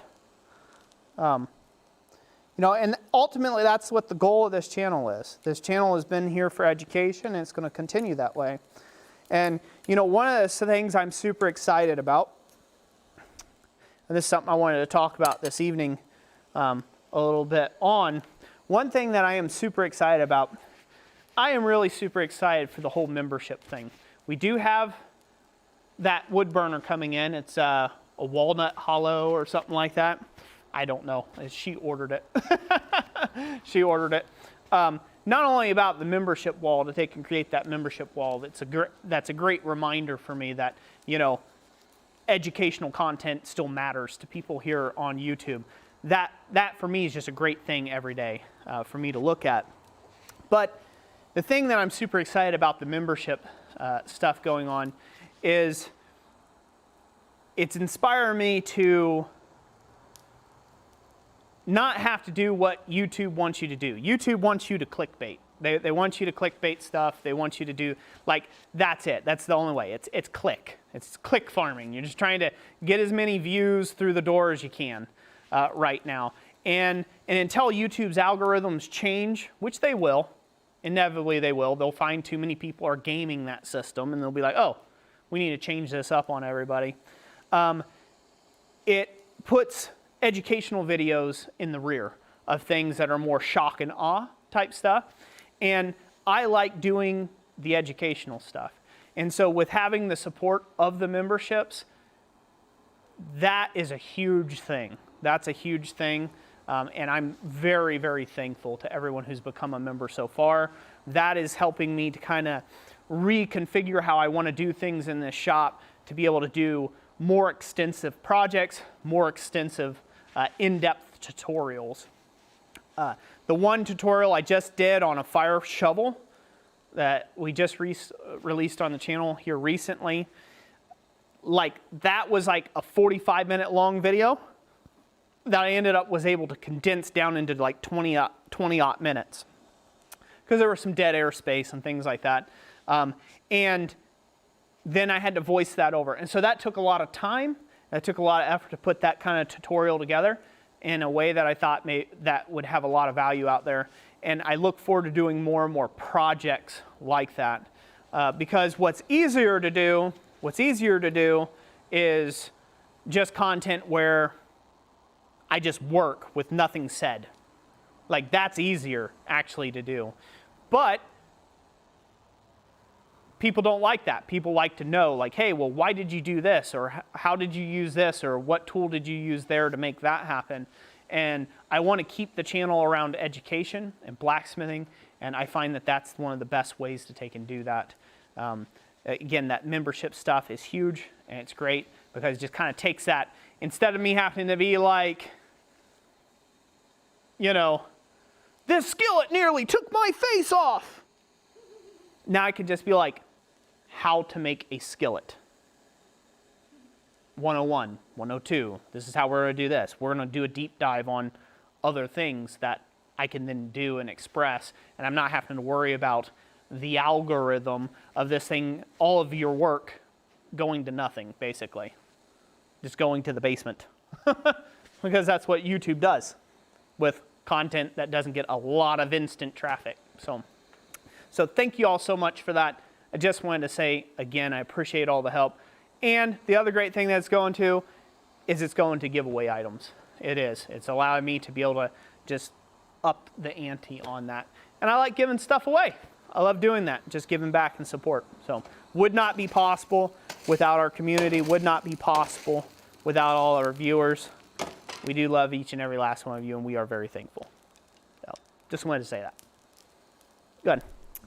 Thank you, Stephen Watkins, for the super chat. He says, just got here again, apparently just in time for a Roy rant. This deserves a super chat from Minion Smithy. Thank you, Minion Smithy. God bless you, brother. I appreciate the super chat. And also an orange super chat from Coffee's Forge, and all it says is clickbait. Clickbait. That's the best kind of clickbait. All right, that's cool. All right. Thank you very much. All right. 410 Forge Blacksmith says, well, I like being educated. Thanks, Roy. You're very welcome. I like educating. Gotta watch picking stuff up at random. I'm like, oh, I just picked that up because this stuff was cool. Don't do that. It might still be hot. Put that together. Let's go to camera number 2, Jess. And do this. We'll do this. So if you guys see that, I just put that on there. Ferrule. Then we'll put the nut on here.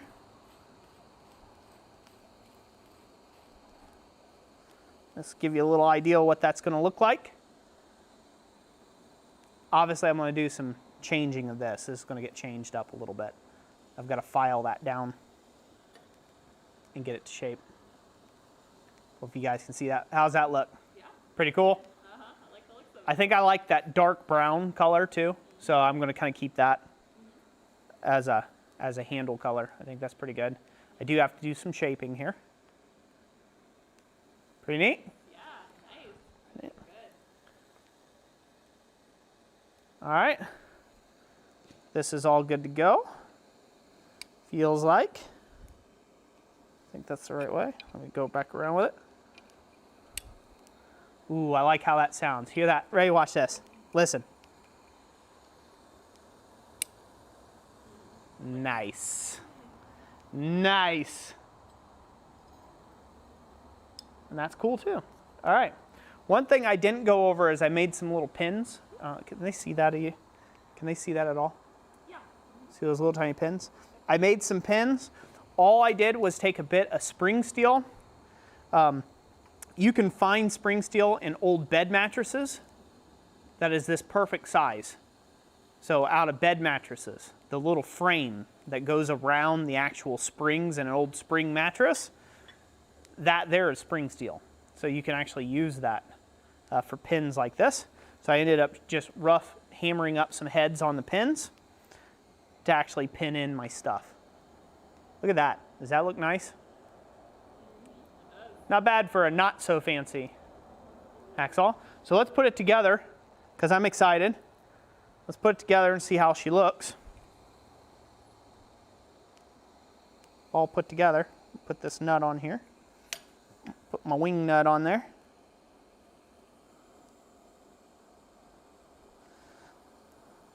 So my super fancy hacksaw, I've already got a super fancy hacksaw, so this one's going to be called my beater saw. So this is just my run-of-the-mill saw that I'll use on a daily. Tighten that up. Well, we need to lose somewhat so we can put on the thing, so you guys can see that. How's that? Check that out. That's nice. Very, yeah, I like the look of all of it. See Metal says, have you got a pen pre-made for the saw blade? Yes, I do. That's the part you were showing, right? Yep.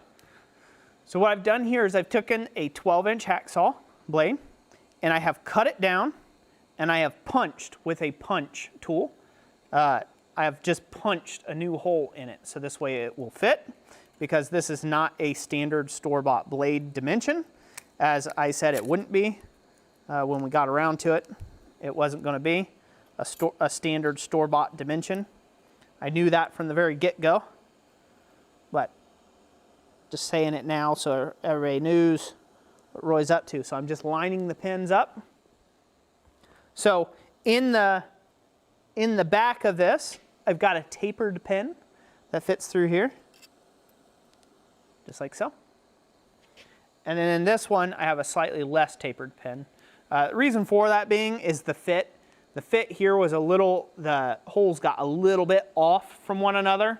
I had to do some tweaking on it. So when I cut it through, the holes got a little bit off from one another. So I made a tapered pin so I could grab both holes and it would go through here. That's a little quick tip there, a little pro tip for you. And then up here, I've got a less tapered hole, a less tapered pin.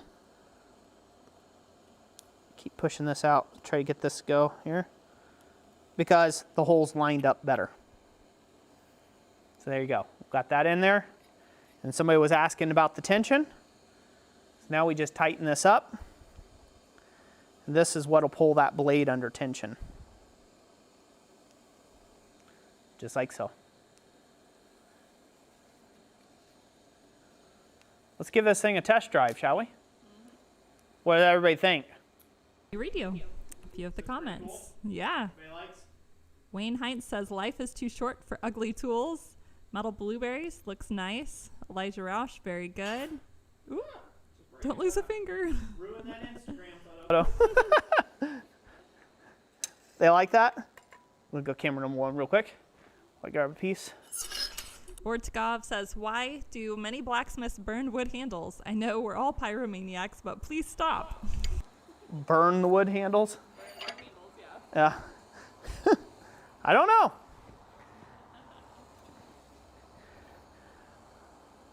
Well, it beats burnishing them with dirt and grease. Coffee. Coffee break.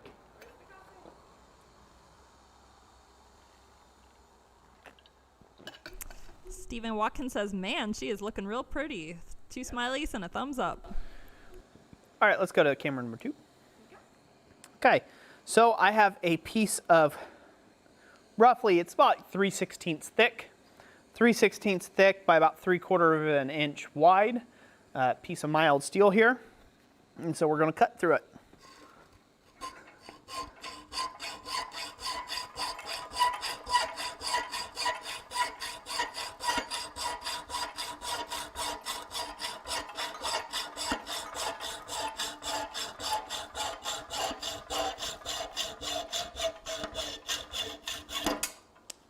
There you have it. So I'd say that works as a hacksaw. What do you all say? Is that pretty good? Also, a pro tip, not from me, but from Tom Latney. If you rub your blades with wax, a little bit of beeswax or paraffin wax, beeswax works a little nicer. If you rub your blades with a little bit of beeswax, they cut a lot nicer and cleaner. And they also stay true. They stay more true. Versus if you do it without any oil of any kind, it doesn't go through as nice. I'm going to use a little boiled linseed oil on that blade edge. We'll make another cut. And then when you can, use the whole length of the hacksaw blade. Oh yeah. right, it'll be a lot comfier once I get that fixed, once I get the handle pared down.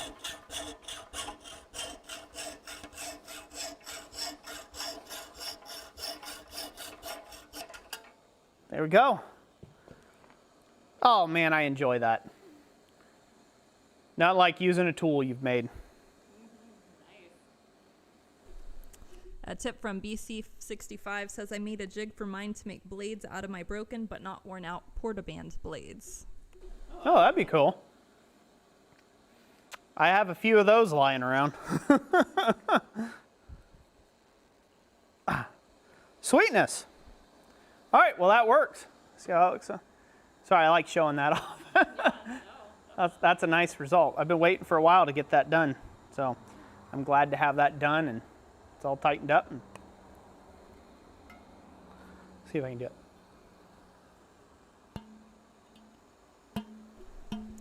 Mike Murray says, thanks for the educational videos. Great looking job. You're very welcome. Here, I was trying to show the.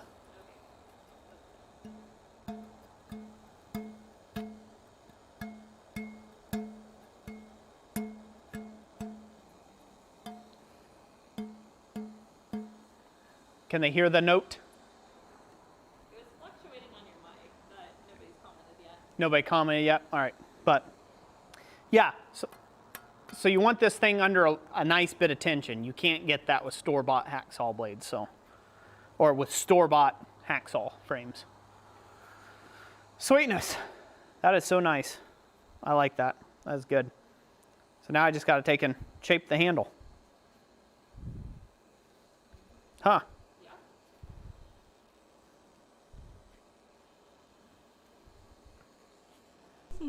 Metal Blueberry says, next up, Roy will play a song with it. Not likely. Take this off here. We'll try flipping it around. This handle, I think it'll go better the opposite way. Had it burned on. Yeah, that centered it up a lot better. Wayne Hines says, dueling hacksaws. Yeah, there we go.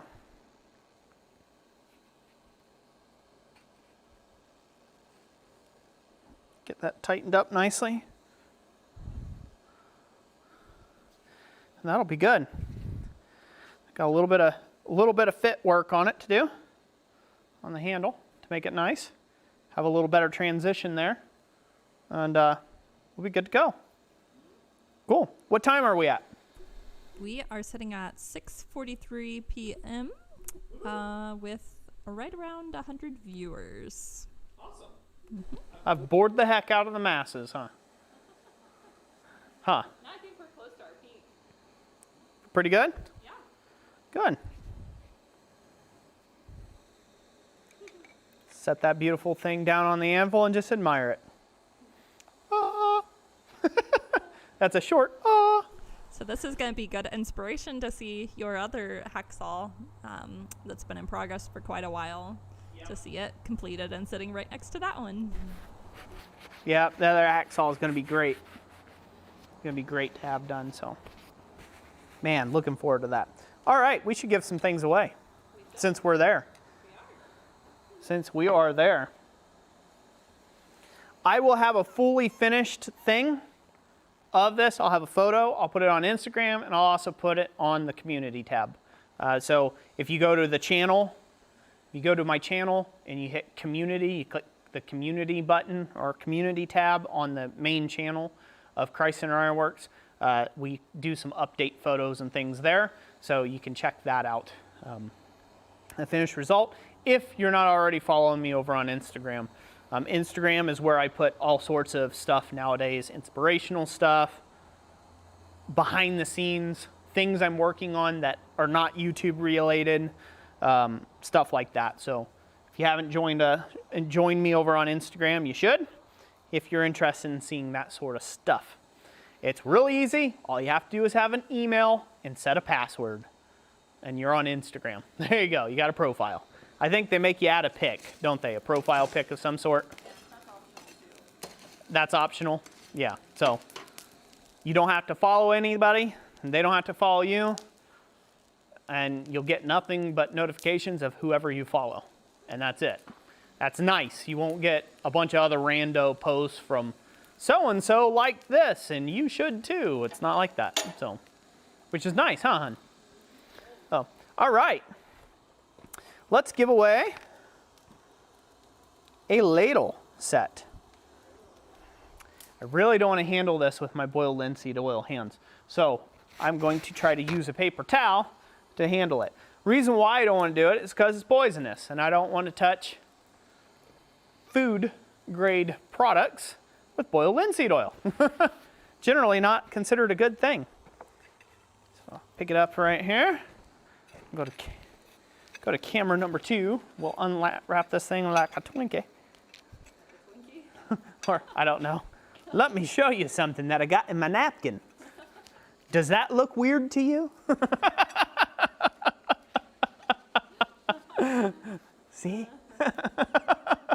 Does that look normal? That's not something you want to hear when you're looking into a paper towel. All right, anyways.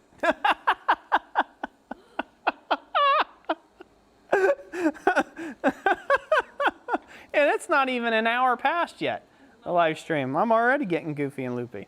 Oh well, I've just had a really good week, everyone. I mean, I've been working really hard, but I've just had a good week. I've been looking forward to this all week. So anyways, there is a ladle set. This is a hooktail ladle set that I'll be giving away. I cut these. You can find more of these if you want to buy them over at our website, blacksmithpdfs.com. You can go check out over there. We've got skillets and all sorts of other stuff, blanks and whatnot. So we'll be giving one of those away. We good, Jess? Yeah, we're back to main cam.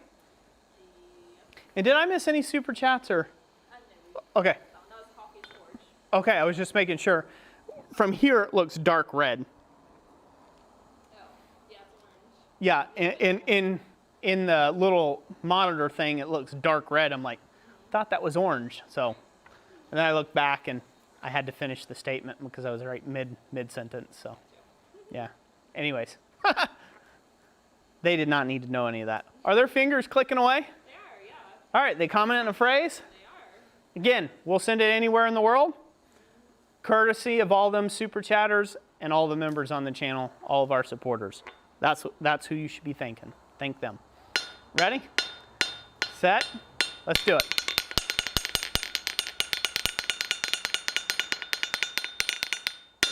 Who do we got? We have Redbeard's Forge with ladle, ladle, ladle.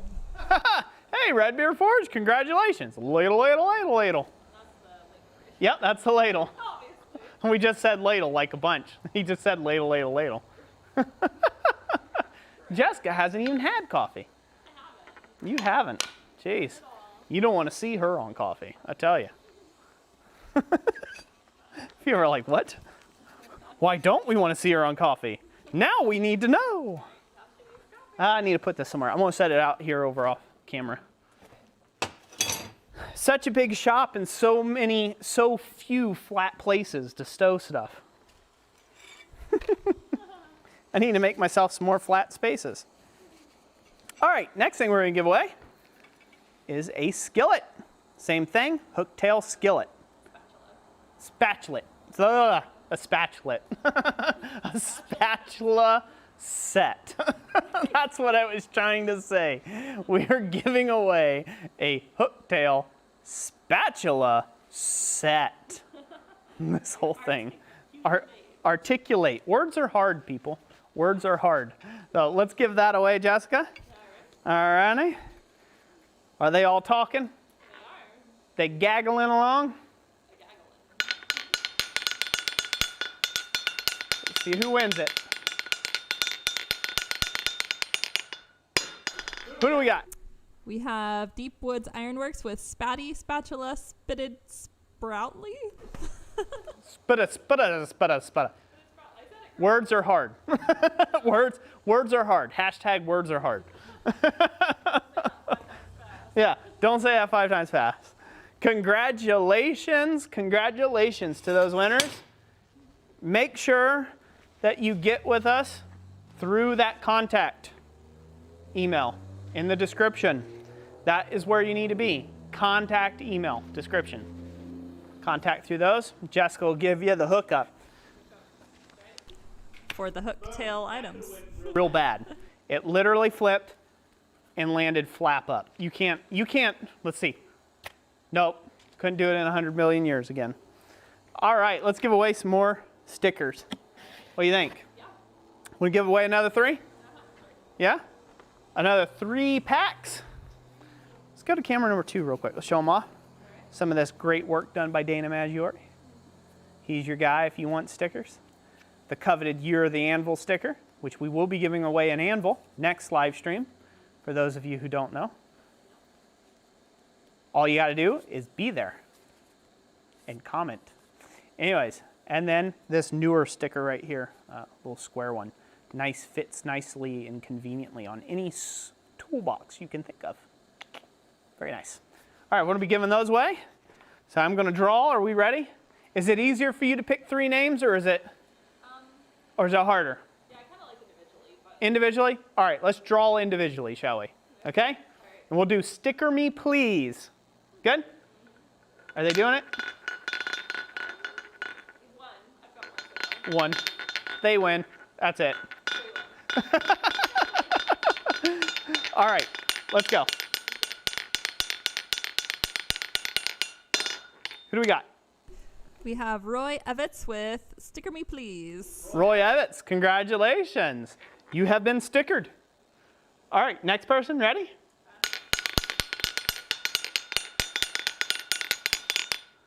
Who do we got? Let's see here. Looking for that comment phrase. What do we have? We have, nope. Dan Boyles, Sticker Me Please. Dan Boyles, congratulations. Sticker me please. Congratulations, Dan Boyles. Get with us. You know how to do it. Ready? Let's do it again. Who do we got? We also have John Hagan, who says, Sticker Me Please. Hey, congratulations, John Hagan. You are a fine winner of a sticker pack.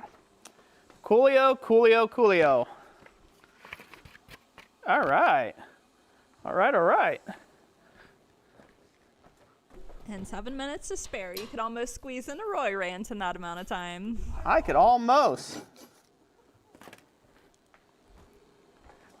squeeze into my kilt that I don't own. All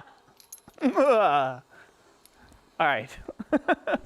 Also, I want to say thank you, Black Collar Ironworks, for the $10 super chat, who says, I made it in time to hear Roy laugh. Woohoo! Thank you, Black Collar Ironworks. Or should we just start calling him Golden Master Smith? I think we should just start calling him the Golden Master, the Golden Child. Let's call him the Golden Child. The Golden Master Smith. So.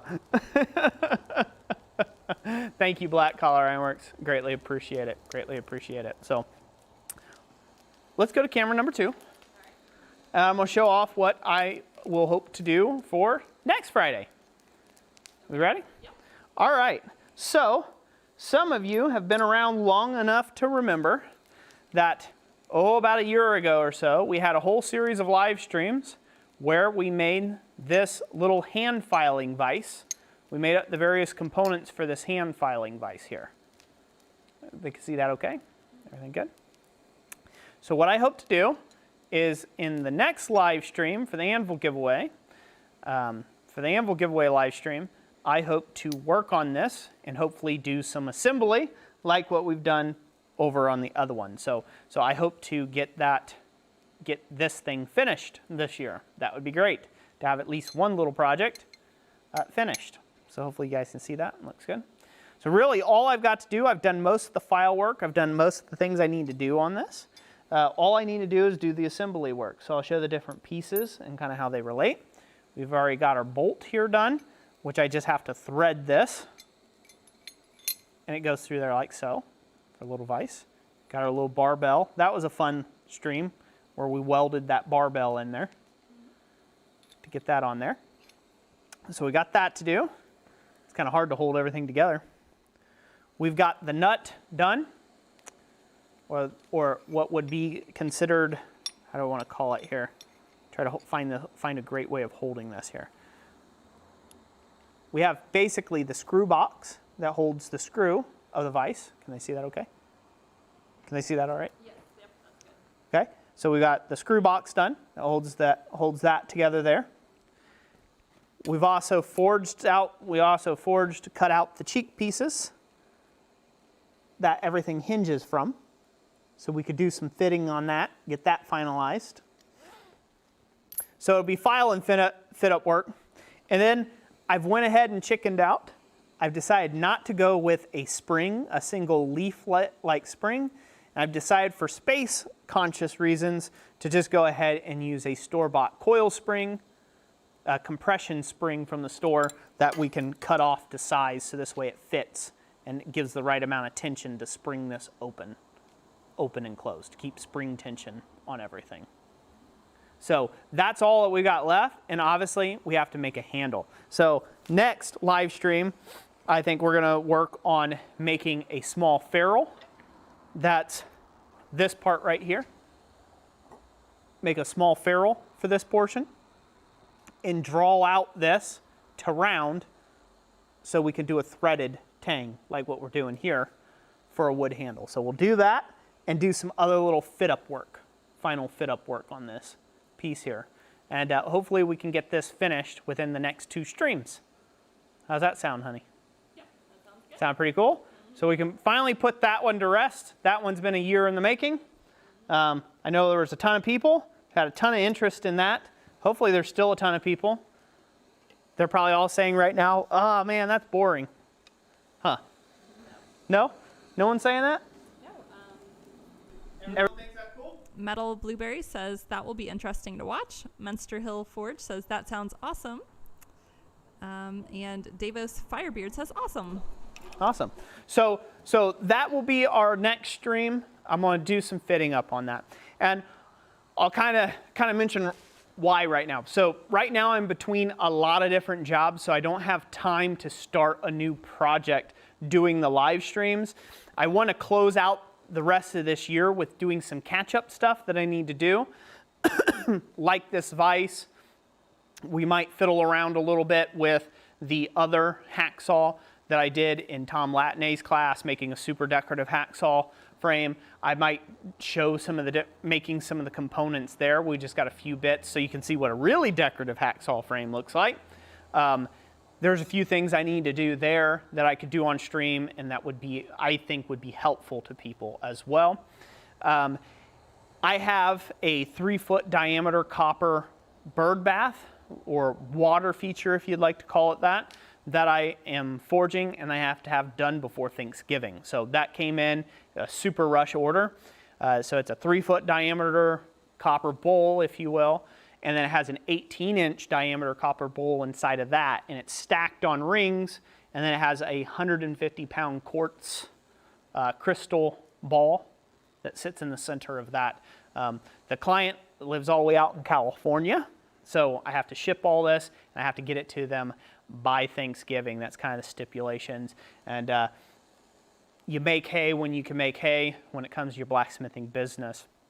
Right now, got to make hay with all that. So that's kind of cut me on some of my time of starting a new project on Friday Night Lives. And I can't necessarily guarantee that we will be doing this in a Friday Night Live. I might still be working on said customer orders next Friday.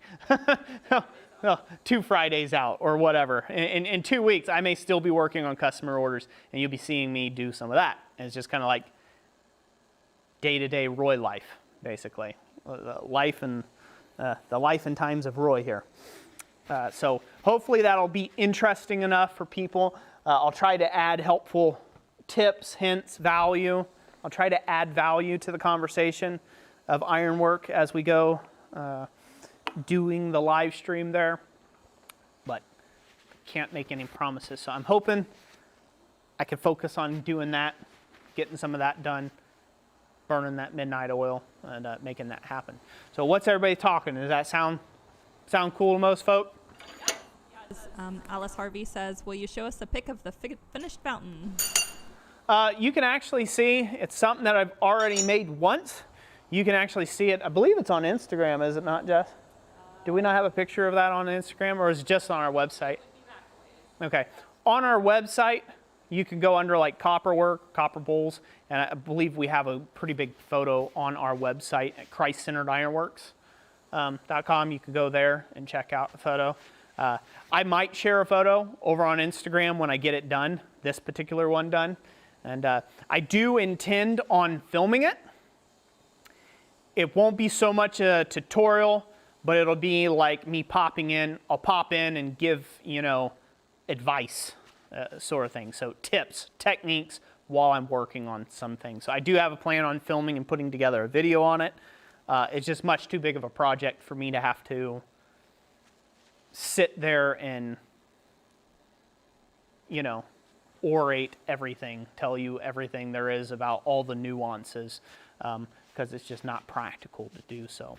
But yeah, I do plan on doing some of that and giving some advice there.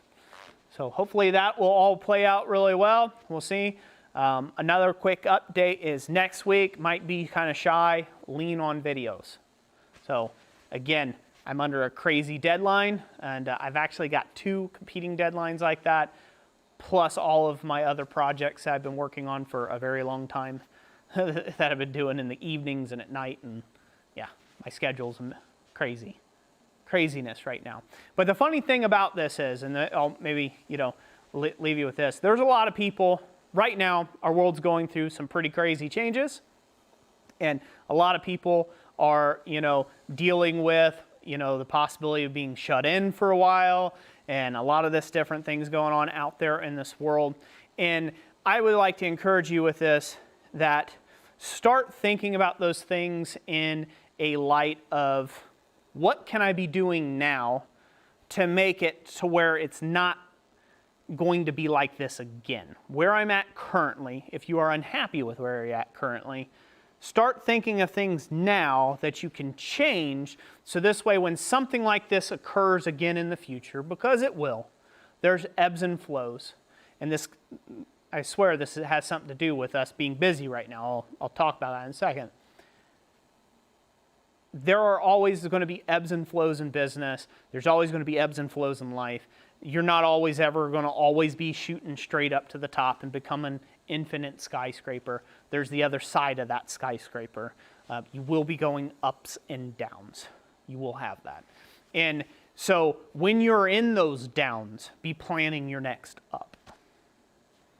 That's the best thing you could do in times like what we're living in, is when you're in your valleys, that's the time not for you to sit there and waller in the mud a bit. It's okay, give yourself a day to do that, but then pick yourself back up and start pointing skywards. Because that's where you're going, ultimately. Once you're at bottom, there's nowhere else to go. You're already at bottom. There's only up, right? So I hope that, I feel like somebody needs that message today, and I hope that that will inspire you. And just for a personal thing in our own lives, right now we're super busy, and it's great. But out of the 9 years, almost a decade, I've been doing this professionally, full time, making our living, earning money to put bread in my wife and kids' mouths. It's always happened like this, the same. This is kind of that Christmas, right around Christmas time, holiday rush. It's kind of the spirit around that sort of thing. Election years are terrible. They're terrible. People start tightening up on their cash, right? And they don't want to spend. And then once you get right up to the election, everybody's like, I can't do anything to change it now. And then they go back to spending. It happens every election year, everyone that we've had so far in business, every year. Our business is very seasonal. We will go dead about the week before Christmas. So about the week, just that week before Christmas, we will be dead in the water. And I do mean dead in the water, maybe 1 sale a month, maybe 2, if we're lucky, until like May or June next year. It's happened to us again and again, hasn't it, hun? And so our, first year when we really got into it, of course, everything sucked because we had no contacts, we had no places, we didn't do anything. Second year, man, we really were flying, right? Come summer, we were like, woo, we're doing good in summer, and all of a sudden we hit like a slow down period in fall, and like, I don't know what I'm gonna do. Maybe I need to go out and maybe I need to go back to trying to find a job somewhere. And all of a sudden, woo, at Christmas time, we were just flying and orders are coming through the door, and then nothing. And it was like beans and rice, baby, until spring, wasn't it? And until we got onto it. It didn't take too many times sitting down into those little wallers for us to say, hey, we need to prepare for these little short times and these shortcomings coming in. And so we had to change and structure our business, but we had to sit there from those low moments and tighten the belt, snug up the bootstraps, and get going how, okay, next year, this time, we're not going to be at the same place where we are now. So right now, we're flying, we're busy. It's crazy.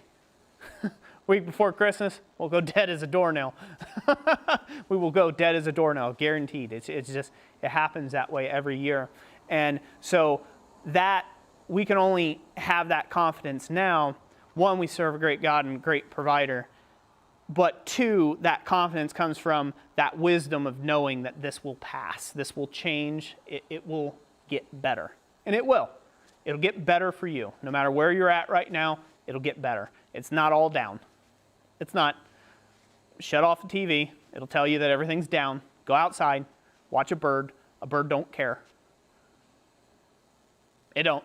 It's going to get ate by a cat later, but it don't know that. It don't care, right? It's going to, right? Or it might have offspring and have a bunch of little baby birds, and then they're going to go do their thing. And again, the world keeps turning, right?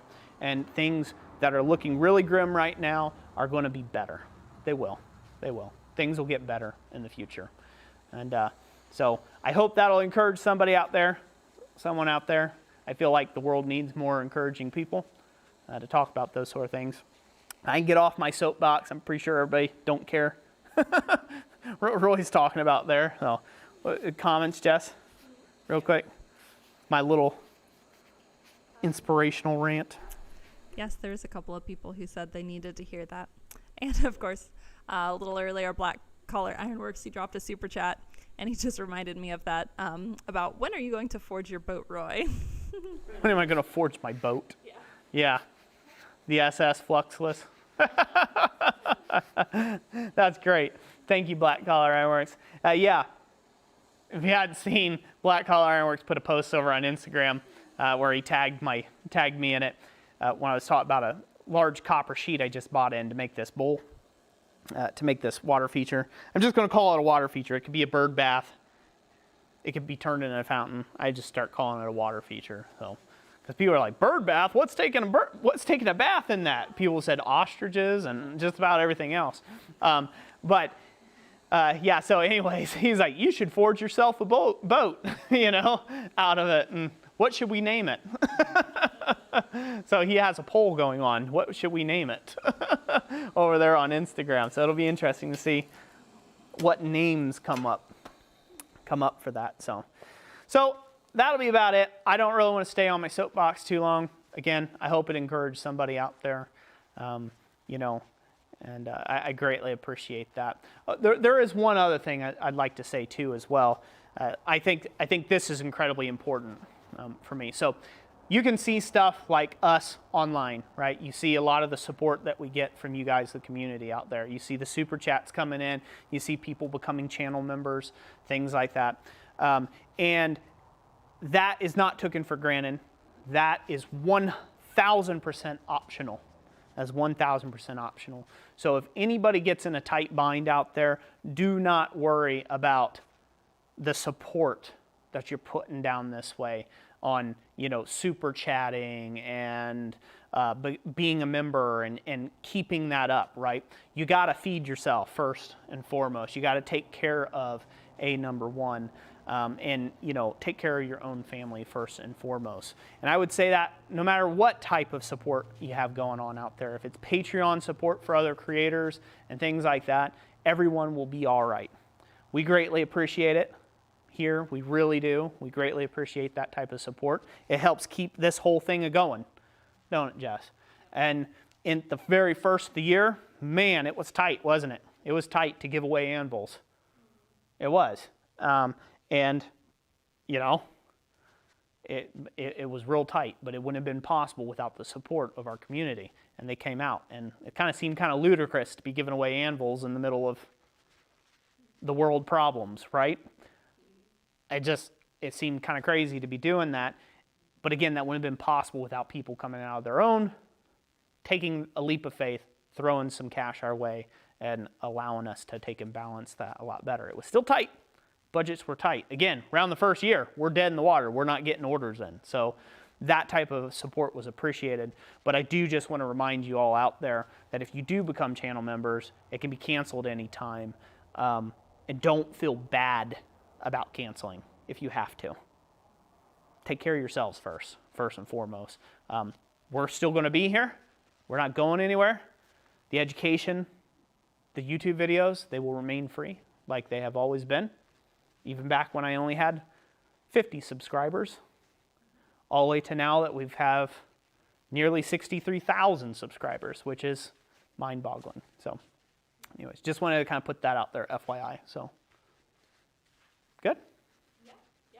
One other thing, just kind of along the lines of what you're saying there, too, is, you know, the community hasn't necessarily heard about the people that have won the anvils, but we've heard the backstories of some of the people that have been winners of the anvils, and it's really been amazing, you know, that they were the ones who got the anvils, you know, the people that did, because it really is making a huge impact on them. You know, some of them, they only had a handful of tools, or, you know, they're just forging on a chunk of steel and stuff like that. Like, a lot of them, this was their first anvil. And so it's just been really cool hearing the stories of how this really is changing the way they blacksmith. So. Yeah. That's a great point, Jess. That's a great point to point out. You know, maybe we can get some of them at some point to send us like an email, or to be able to use their backstory in a stream to where we can read off some of their backstory and how they've been helped by it. That way people could see, you know, see that they're having an impact. And again, you guys watching me right now, I don't know how many people are watching currently, but for those of you that maybe aren't in a place where you can super chat, or you're not in a place where you can be a channel member, or you're not in a place where you could do those sort of things, but you're giving me your eyeball, your watch time, right? You're sitting here, you're watching, you're hitting that like button, you're subscribing to the channel, you're inviting other people to subscribe to the channel, you're inviting people over secretively now. You're inviting people over secretively and sitting 8 feet away on a couch to watch us on a Friday Night Live, or to, you know, have, again, to go through our video libraries and watch that sort of stuff. All of that is support. Every time you watch an ad, as lame as they are, that is support. It is. It's just support. And you can feel proud that you have a part in that. So you have a part in those anvils that are being given away, and of that story of where it's changing someone else's life. So big round of applause to everyone who sticks around and listens to this guy talk for hours and hours on end. Huh. Yeah. Pat yourself on the back and go, whew. Glad this stream is over, huh? So, anyways, that's it. I'm going to shut up. I said that before. Thank you all so much for being here on a Friday night. Thank you for all the support. Just thank you. Thank you. Greatly blessed to have everybody here in our community and our Blacksmith family here online. We are. So 2 weeks from now, yes? Correct. Giving away an anvil and a lot of other great door prizes. I hope to see you there. And yeah, you guys have a blessed and wonderful week. We'll catch you on the next one. Bye.